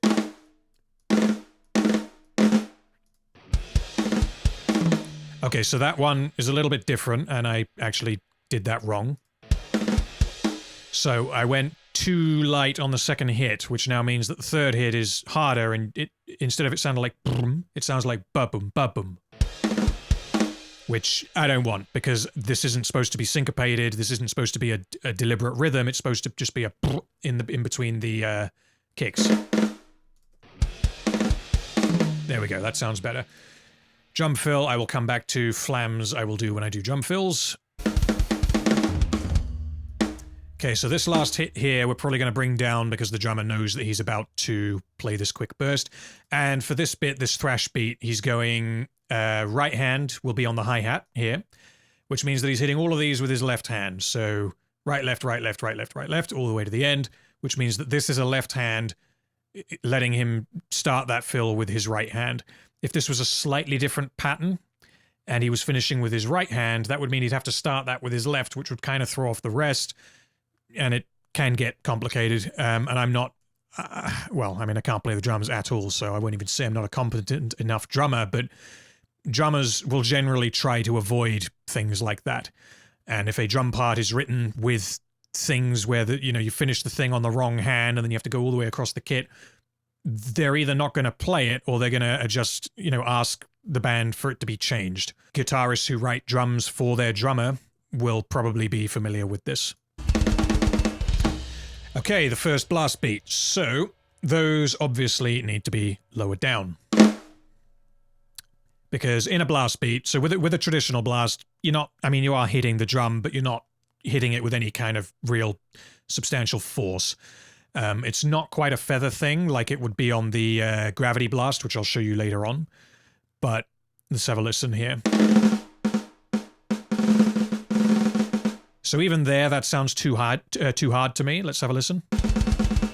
Yeah, it sounds like just a blast beat should not sound like that.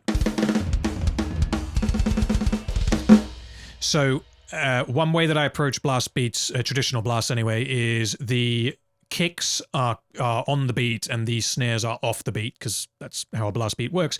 So if the snares are so loud that it sounds like it's out of time with itself, then they're too loud. At least that's the way I would approach it. And same thing if I was mixing it. You automate the volume down on the blasts, you don't get that kind of disorienting feeling.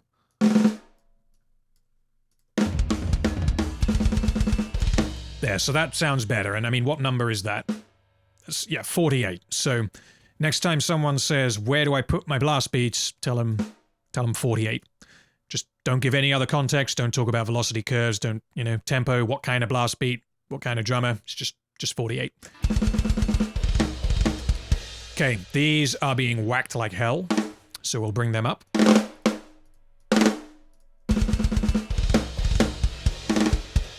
So there are better examples of this later on, but for sections like this where it's a steady kick with snare hits on the beat, if the steady kick was not there and it was just boom, pa, like that, absolutely the drummer's fairly naturally going to hit the snare really loud. For this kind of thing, because he's concentrating on his feet and being in time and being as consistent as he can, he's probably not going to be hitting with his hands anywhere near as hard. So I don't want this to be way loud. So if I put it up here, it's going to sound wrong. Yeah, that just sounds weird. Blast beat again, 48, approximately 49, there we go. Oh no, 53. What does that sound like? Okay, 53 works. It's not as cool as 48, but it'll do.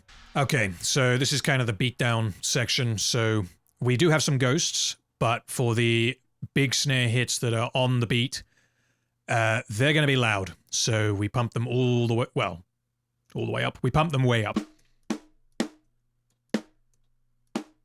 Not that one. I'll come to that one in a minute, because that's something that I did to offset the groove.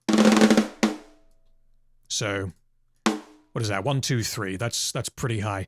But again, if you're programming with Superior Drummer, velocity of 1, 2, 3, it's not going to sound like that because it's probably not a rim shot. So you may need to go high, you may need to use a different articulation. It's up to you. But with all the GGD packs, this principle that I'm doing here works. So those two are going to be ghosts. So the idea there, you're not supposed to, hear them. Well, okay, you're supposed to hear them. You're not really supposed to notice them. They're not really snare hits. They're just there for texture. So here, this one we're going to bring down. Not quite a ghost, but we'll bring it down.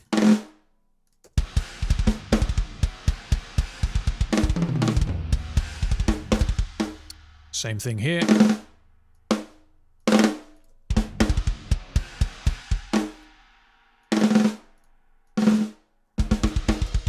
So here, the beat kind of breaks slightly, so these two are going to be harder and not this one. So I'll just show you what that sounds like and why.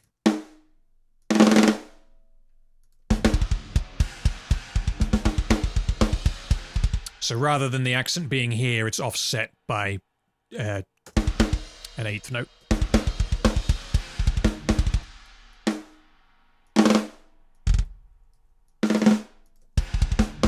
So this thrash beat here in the chorus, there are a lot of vocals going on at this point in the song. Gonna bring them down a little bit.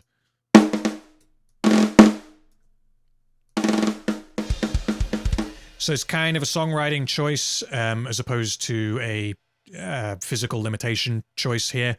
Because I wrote the song, I know where there are massive amounts of vocals. So if your song is instrumental, you probably don't have to worry about this, but I know that I'm going to want the drummer to play not quite as hard on the snare during this part of the chorus.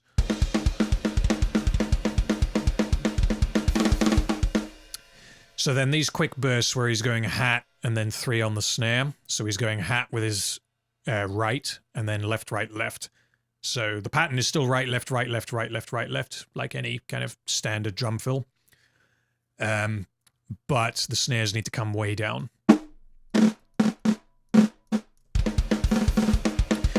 That's even a little bit too loud, I think. I'll bring them down more.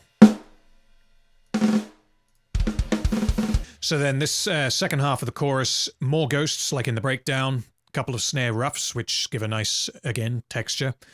And the hits on the beat, I want to be really loud, so we'll bring them up.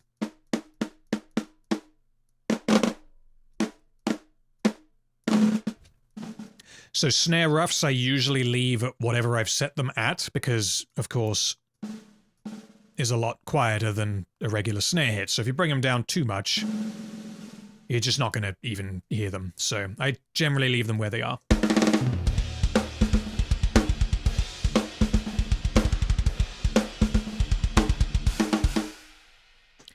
Okay, so this is the pattern where, again, he's going right, left, right, left, right, left, right, left, but because it's in a 3, it means he's alternating which hand he's hitting the cymbal with. So I will redo this when I get to the China, but for now, we know he's going to hit that with his right hand, and then left there, so that will bring pretty way down. Then his right hand there, then his left on the China, so that one will come down a bit. Then right hand on there, left, right, left, right, that's a kick, left, right, left, right, left, right, left. So I'm bringing that up a little bit at the end of the drum fill. Let's see how that sounds like.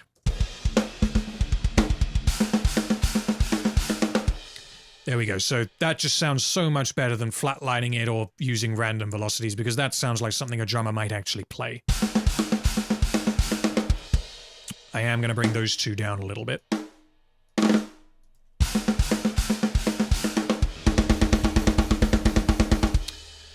So the hammer blast, as cool as that sounds, we got to bring those down because a drummer is not going to whack the snares that hard when he's playing that fast.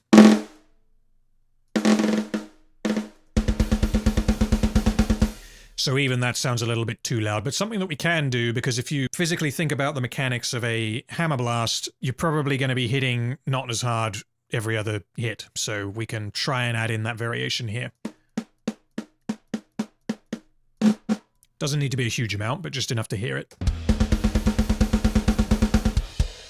There we go. So again, depending on the timing of the section, this is going bap bap bap bap bap bap. You could have it going bap bap bap bap bap bap, which can give some really cool rhythmic feels to certain patterns, especially if the kicks are just going in a 2 count. So if the kick is going bap boop bap boop bap, and the snare is going bap boop boop bap boop boop bap, then you can get something that sounds just awesome. But because the guitar riff that's going on at this point in time, that would have just been distracting and felt wrong, so I'm not going to do that here. Another traditional blast. 48 or wherever it is. Okay, we'll leave that for now, even though it's the same speed. Bring down the hammer.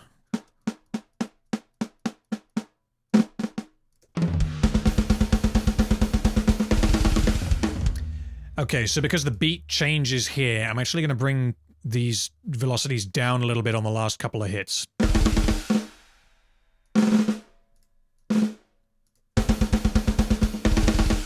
So that last one, barely even a hit. It's kind of like a little pussy hit. But it works. So then we have the bomb blast, and generally bomb blasts you're going to be hitting pretty damn hard relative to other blast beats, but not relative to, for example, a thrash beat or a standard 4 on the floor rock beat. So I'm going to bring them down, just not as much, even though the speed is the same as the hammer.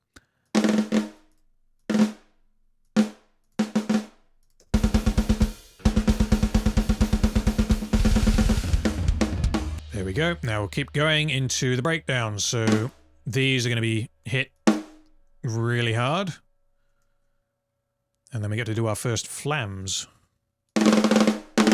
We will break our flam virginity.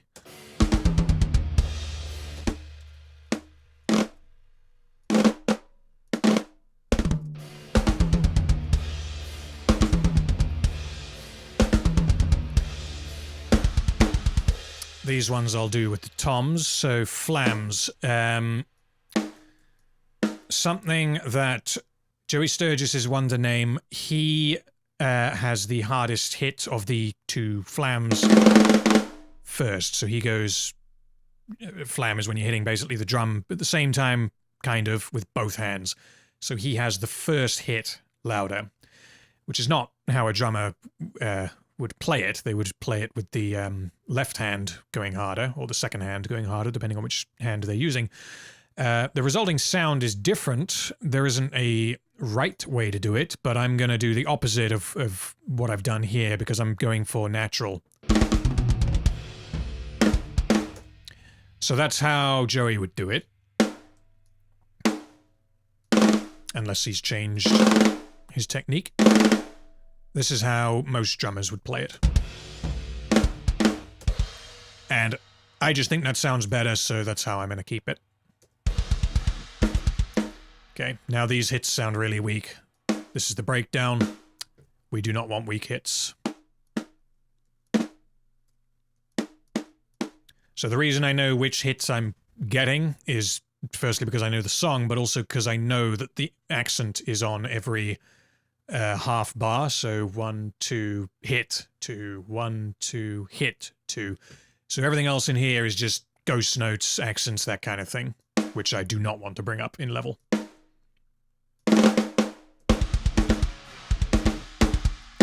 In fact, I want to bring them down in level.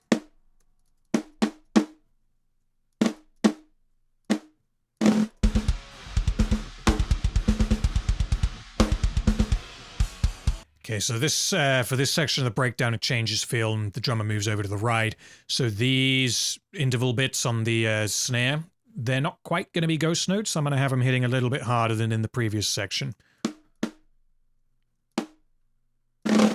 Because a lot of what you do with the snare is about contrast.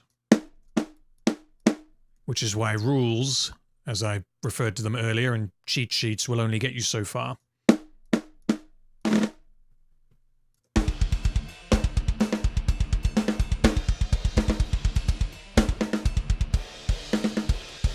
So this bit is actually, I guess, part of a fill. And a flam.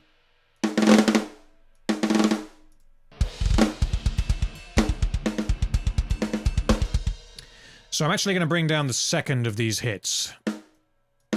So that the first is, I guess, more of a traditional hit. The second is getting into ghost note territory. Which will again just change how it sounds. I don't remember if I did this on the actual finished version of the song, but it's an idea I just had, and let's see how it sounds.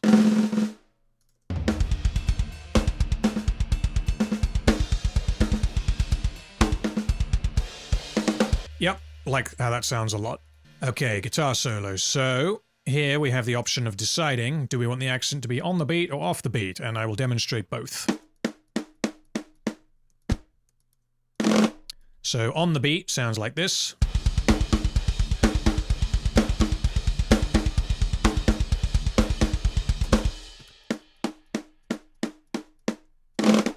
And off the beat sounds like this.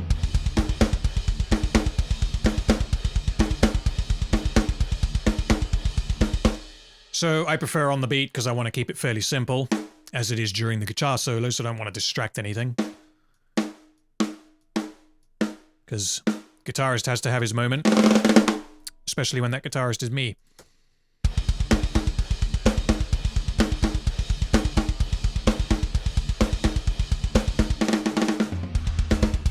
So had I not added this change here, then you totally, or I totally could have gone in and added a bit where the accent is not on the beat, so same thing but alternating. But here the rhythm of the snare changes completely.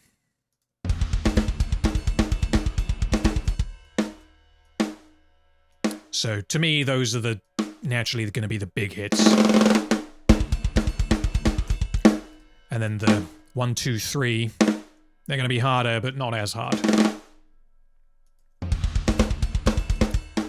And these ones I need to bring down a little bit.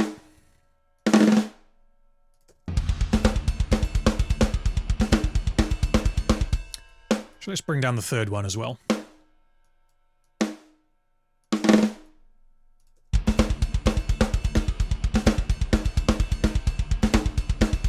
So this here is, well, probably the least busy section of the entire song. So the snare is not doing anything except hitting every half bar.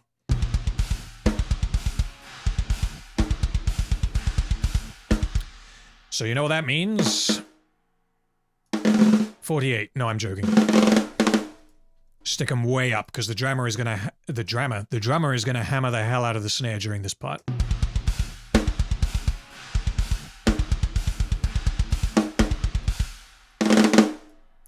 And then this bit, as I said earlier, I want to bring the snares down a bit because the snares are not the focus. It's the beat is on the kicks and the cymbals.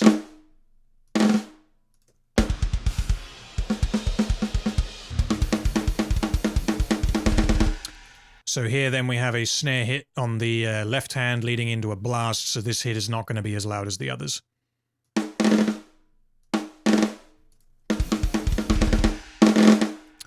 Now we're going to bring these down a little bit.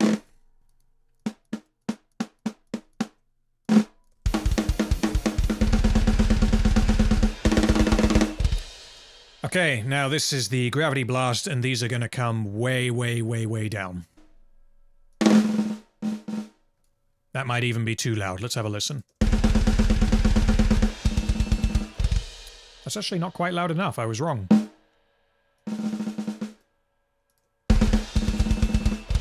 There we go. So it just sounds like almost like a rough on here.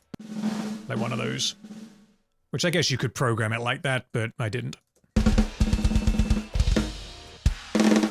Again, very simple parts. These hits are going to be really loud.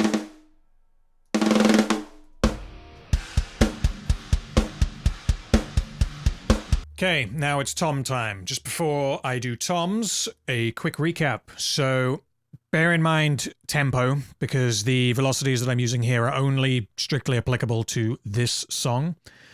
16th note double kicks at 150 are slower than 16th note double kicks at 200, and this sounds obvious, but if your song has a tempo change and you don't pay attention to it or remember, when you humanize your velocities, you could end up with something that sounds ridiculous. Other thing to remember is in some samplers, most samplers, there is a distinct layer difference between the samples. Because the way they work is that they are multi-layered and different samples are played at different velocities, so it's not simply a volume increase.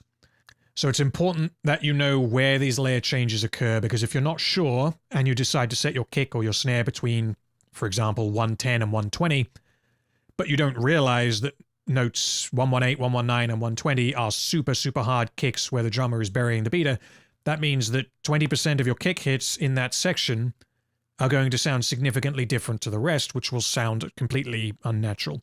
Or if not unnatural, it will sound random, because that's what it is. Okay, time to bring in the toms.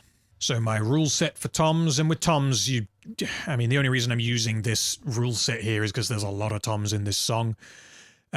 You can just eyeball it and do them all by hand, which I have done before, but just as a starting point, I'm going to set them as I wrote down when I worked on this for real. Okay, so that's ballpark. And we're also going to do drum fills as we go, so let's go.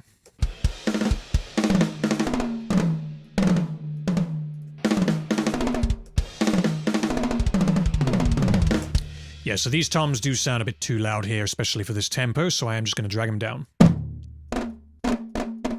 So here, same principle as with the snare. Start hard, finish light.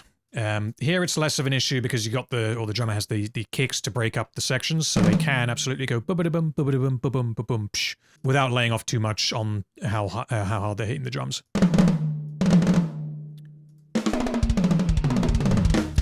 So here, this bit is just a flurry of ridiculousness, and I love these kind of drum fills.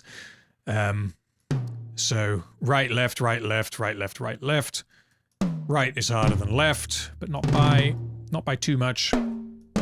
So we pull those down, bring the second one up. There we go, all done. So this bit here would be very tricky for a drummer to play, but it would be theoretically possible, but there's no way they'd be able to hit the toms this hard. So bring them way down to there. There we go. So there'd be two ways to do this. You could use one hand for both and sort of drag between the two, or you just have to hit these splash cymbals really, really light because of how fast you'd have to move your hands. But that, as it is, sounds good to me.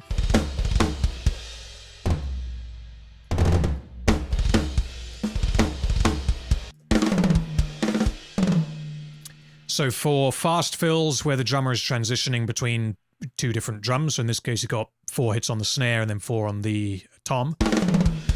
The first couple of hits on the tom are generally not going to be quite as loud as the others, but because this is only 4 hits, it doesn't have time to, get loud. So we're just going to pull down the first couple of hits. And the last couple of hits on the snare just to make it flow a bit more naturally. So let's have a listen.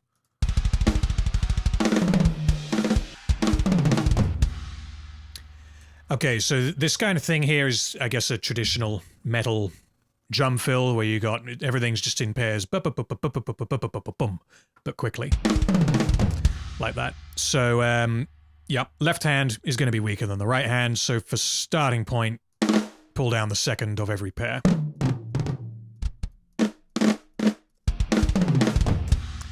There we go, because the important one is the first hit of each. I think I can bring all of them down a little bit. And yeah, again, because of how fast the hands are moving, much as I'd like them to whack the hell out of these floor toms, they probably can't, so we'll bring them down a little bit. Here, same thing, although we start with a flam.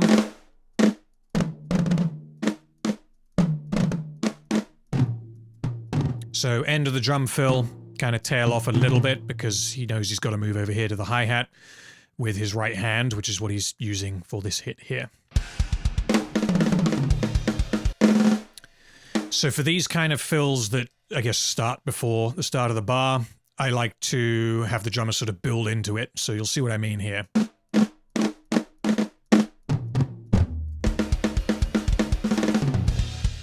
That kind of thing just sounds great to me. Okay, now the big open tom bit. So here we're going to do these by hand. The drummer, again, left hand is weaker than the right hand, but because of the speed that he's playing at, and remember he's whacking the hell out of these toms, because I told him to, we want to keep them all fairly loud.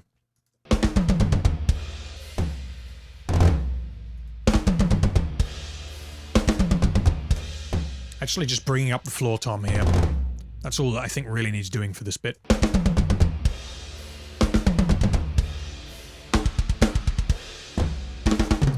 Okay, so this bit here, he's not using the hi-hat. He is hitting the left and right floor toms. Those bits, I just want to sound like cannons. So we're going to bring them up.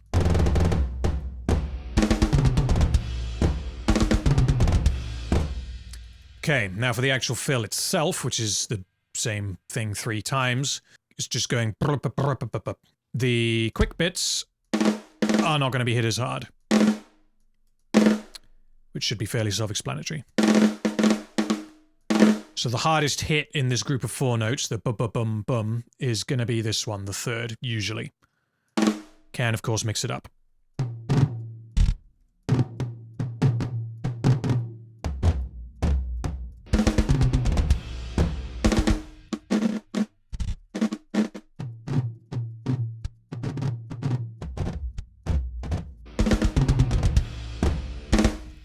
And again, this I could copy and paste, but again, if this was a real guy, he would not play this exactly the same every time. So even though drum sample libraries, including Invasion, if I just copy and paste the MIDI, it's not going to trigger the exact same samples, so it isn't going to be exactly the same performance, but I also don't want it to be even that close of a performance. I want to have complete control over being able to move every note if I want to. So for this kind of fill, I imagine the this tom hit would be lighter than the snare. So the accent here would actually be off the beat. And then it goes into the more traditional drum fill.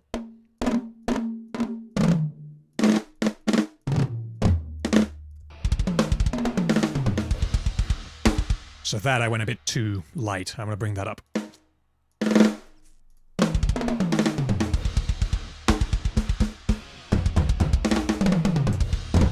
Yep, those I want up a little bit. He's not going to be hitting them as hard as he was in the break, but he's still hitting them pretty damn hard. So here, because this is part with the snare flam, he's going to be hitting these really hard.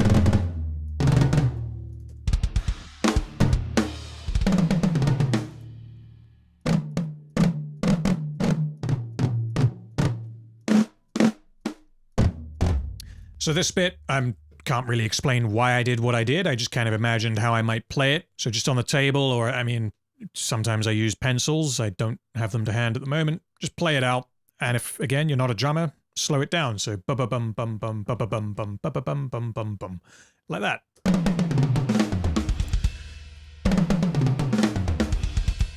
And just kind of figure out how hard you would play these notes.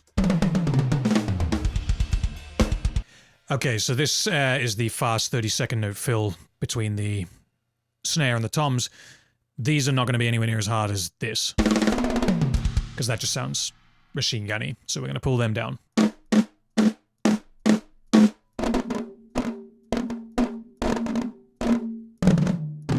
So even though these last two notes are 16ths and not 30 seconds, because of how fast his hands are moving, just in general, he can't hit them as hard as they would be if they were up here. So let's have a listen to that. Yeah, happy with that.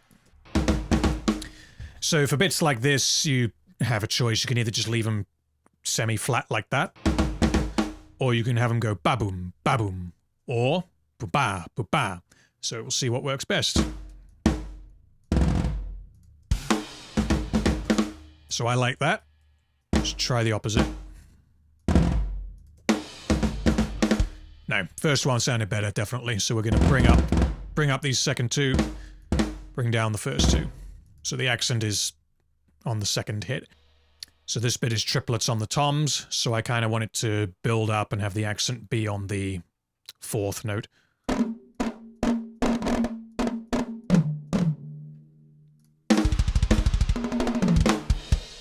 That's a little too quiet. I'll bring those up. But you can still hear the accent is definitely still where I put it. So for this freehand bit, we're going to bring these way down because this is not supposed to sound like hammers going off in your ears.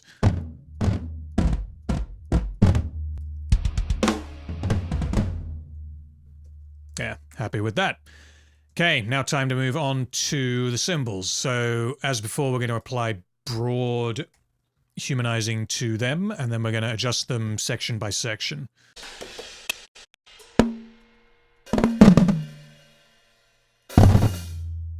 So we're just selecting every thing that is not a shell. Change velocity. What are we changing them to? 120, 105, 125, randomizing 10%, go, done. And that's the song finished. No, I'm joking. We need to go through one by one, otherwise it's not really done. So these bits here before the riffage actually starts, we know he's going to hit harder.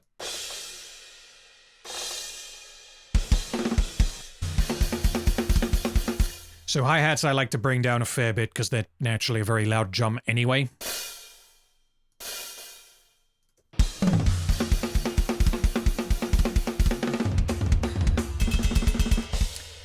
Okay, these bits during the blast, he's not going to hit them all at the same volume, so we're going to bring down every other one, and then bring the whole lot down.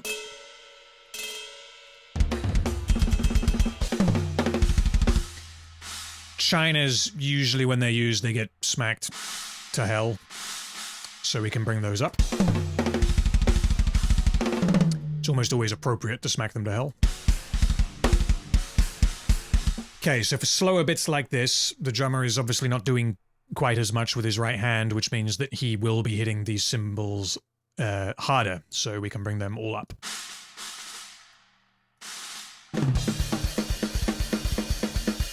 Okay, we're going to just bring down these hi-hats a little bit because they're slightly too loud.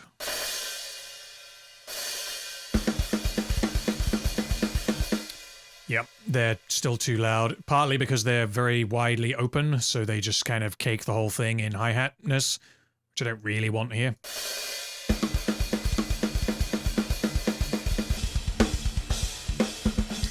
So you might notice I'm not doing anywhere near as much with the overhead tracks, the cymbals and the hats, because you don't need to do as much to get them to sound realistic, because again, no defined transient generally.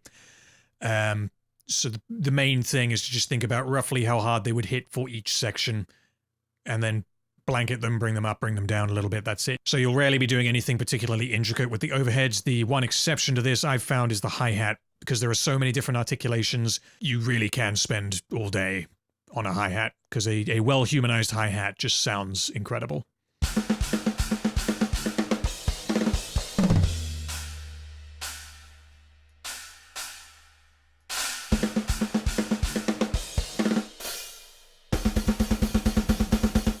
So for this bit on the Hammer Blast, I'm actually going to leave the hats that loud. I'm not going to bring them down because they don't sound too loud compared with what's going on down here.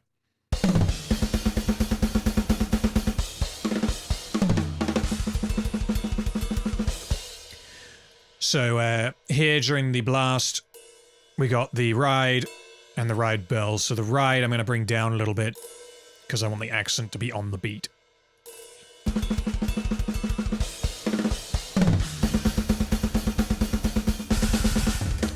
That, of course, needs to come down. Bomb blast.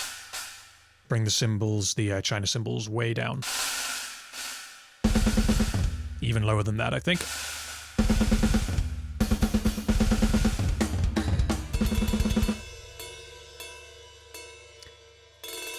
So the reason I'm adjusting every other note on the ride, but not really on anything else, like I didn't do it here, is because, again, rides have a very clear transient. They have the ping and then the decay, whereas the China is kind of like a washy splash of noise. It doesn't need to be done there. I can do it, but it's a case of where am I going to allocate my time.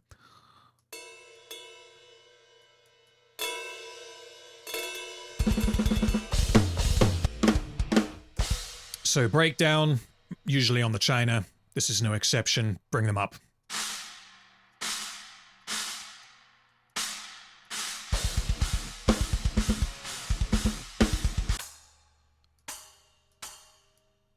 This is one of the things I love about Invasion. They just got these little effects symbols that you just add quite a lot of life to the drum tracks.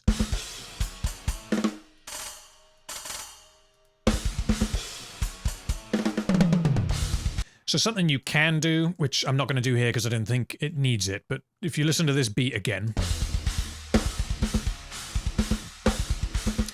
So the reason I'm not doing it here is because there's other stuff going on in the in the complete song, which I'm not going to play here. But when you hear it, you'll hopefully know what I'm talking about. But if this was a maybe slightly slower, more open feel, I might do something like this. And bring down every other cymbal.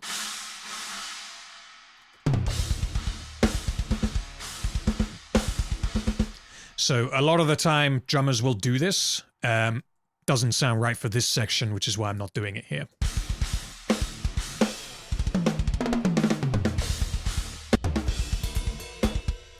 Okay, so here's some intricacies on the ride.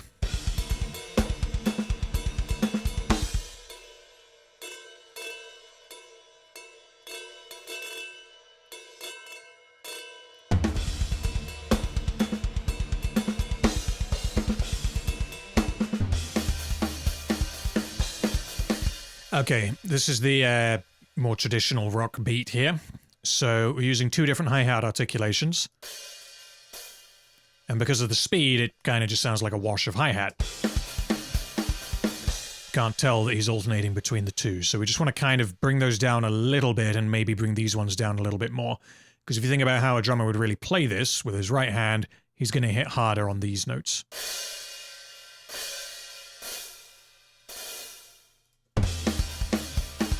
So there you can hear I went too far. Because that sounds kind of like an oompa beat, which isn't what I want to do.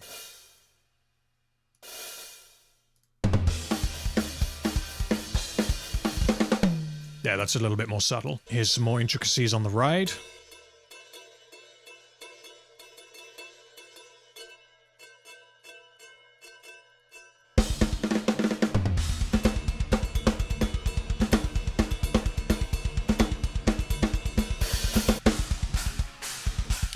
So, as with the snare, here, this is not a very busy part at all. He's going to be smashing those cymbals and trying to break them.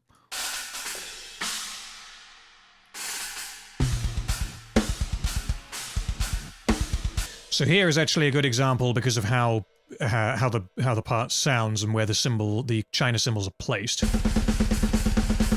That maybe is a part where I might alternate how hard he's hitting. Which sounds like this. So that works quite well with the beat going on below.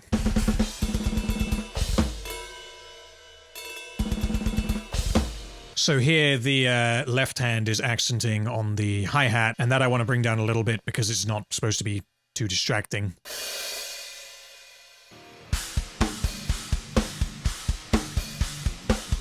Okay, so I think I'm pretty happy with the way these drums are sounding, and at this point I would leave it and then come back tomorrow and see if anything else needed changing. Which pretty much wraps up the goal of this video. I've humanized this track from start to finish, and if I do make any other changes, they're going to be very small here and there.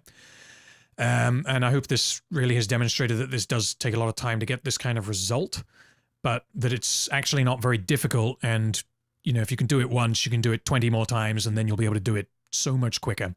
Yeah, so that's where I'll leave this video. Hopefully you found it useful, and hopefully you're able to implement some of this into your own drum programming. If you do any of what I've been through differently to how I do it, then let me know in the comments, because I'm more than happy to give it a go, and maybe it will work for me. So everything that I've been through on here, I've kind of figured out over the years of doing drum programming myself. None of this was like taught to me as like a proper way to do things. I just kind of figured it out. So it's about as efficient as I think I can program drums, but if there are things that I've overlooked or some shortcuts that I've missed, if you've seen me keep pressing a button and you're thinking, oh, there's a keyboard shortcut for that, you idiot, then tell me in the comments as well, because I would like to know. I hope you enjoyed the video, and this song, along with the other 5, will be released during November. I will post a link on this video once the album is released. Thank you for watching. Goodbye.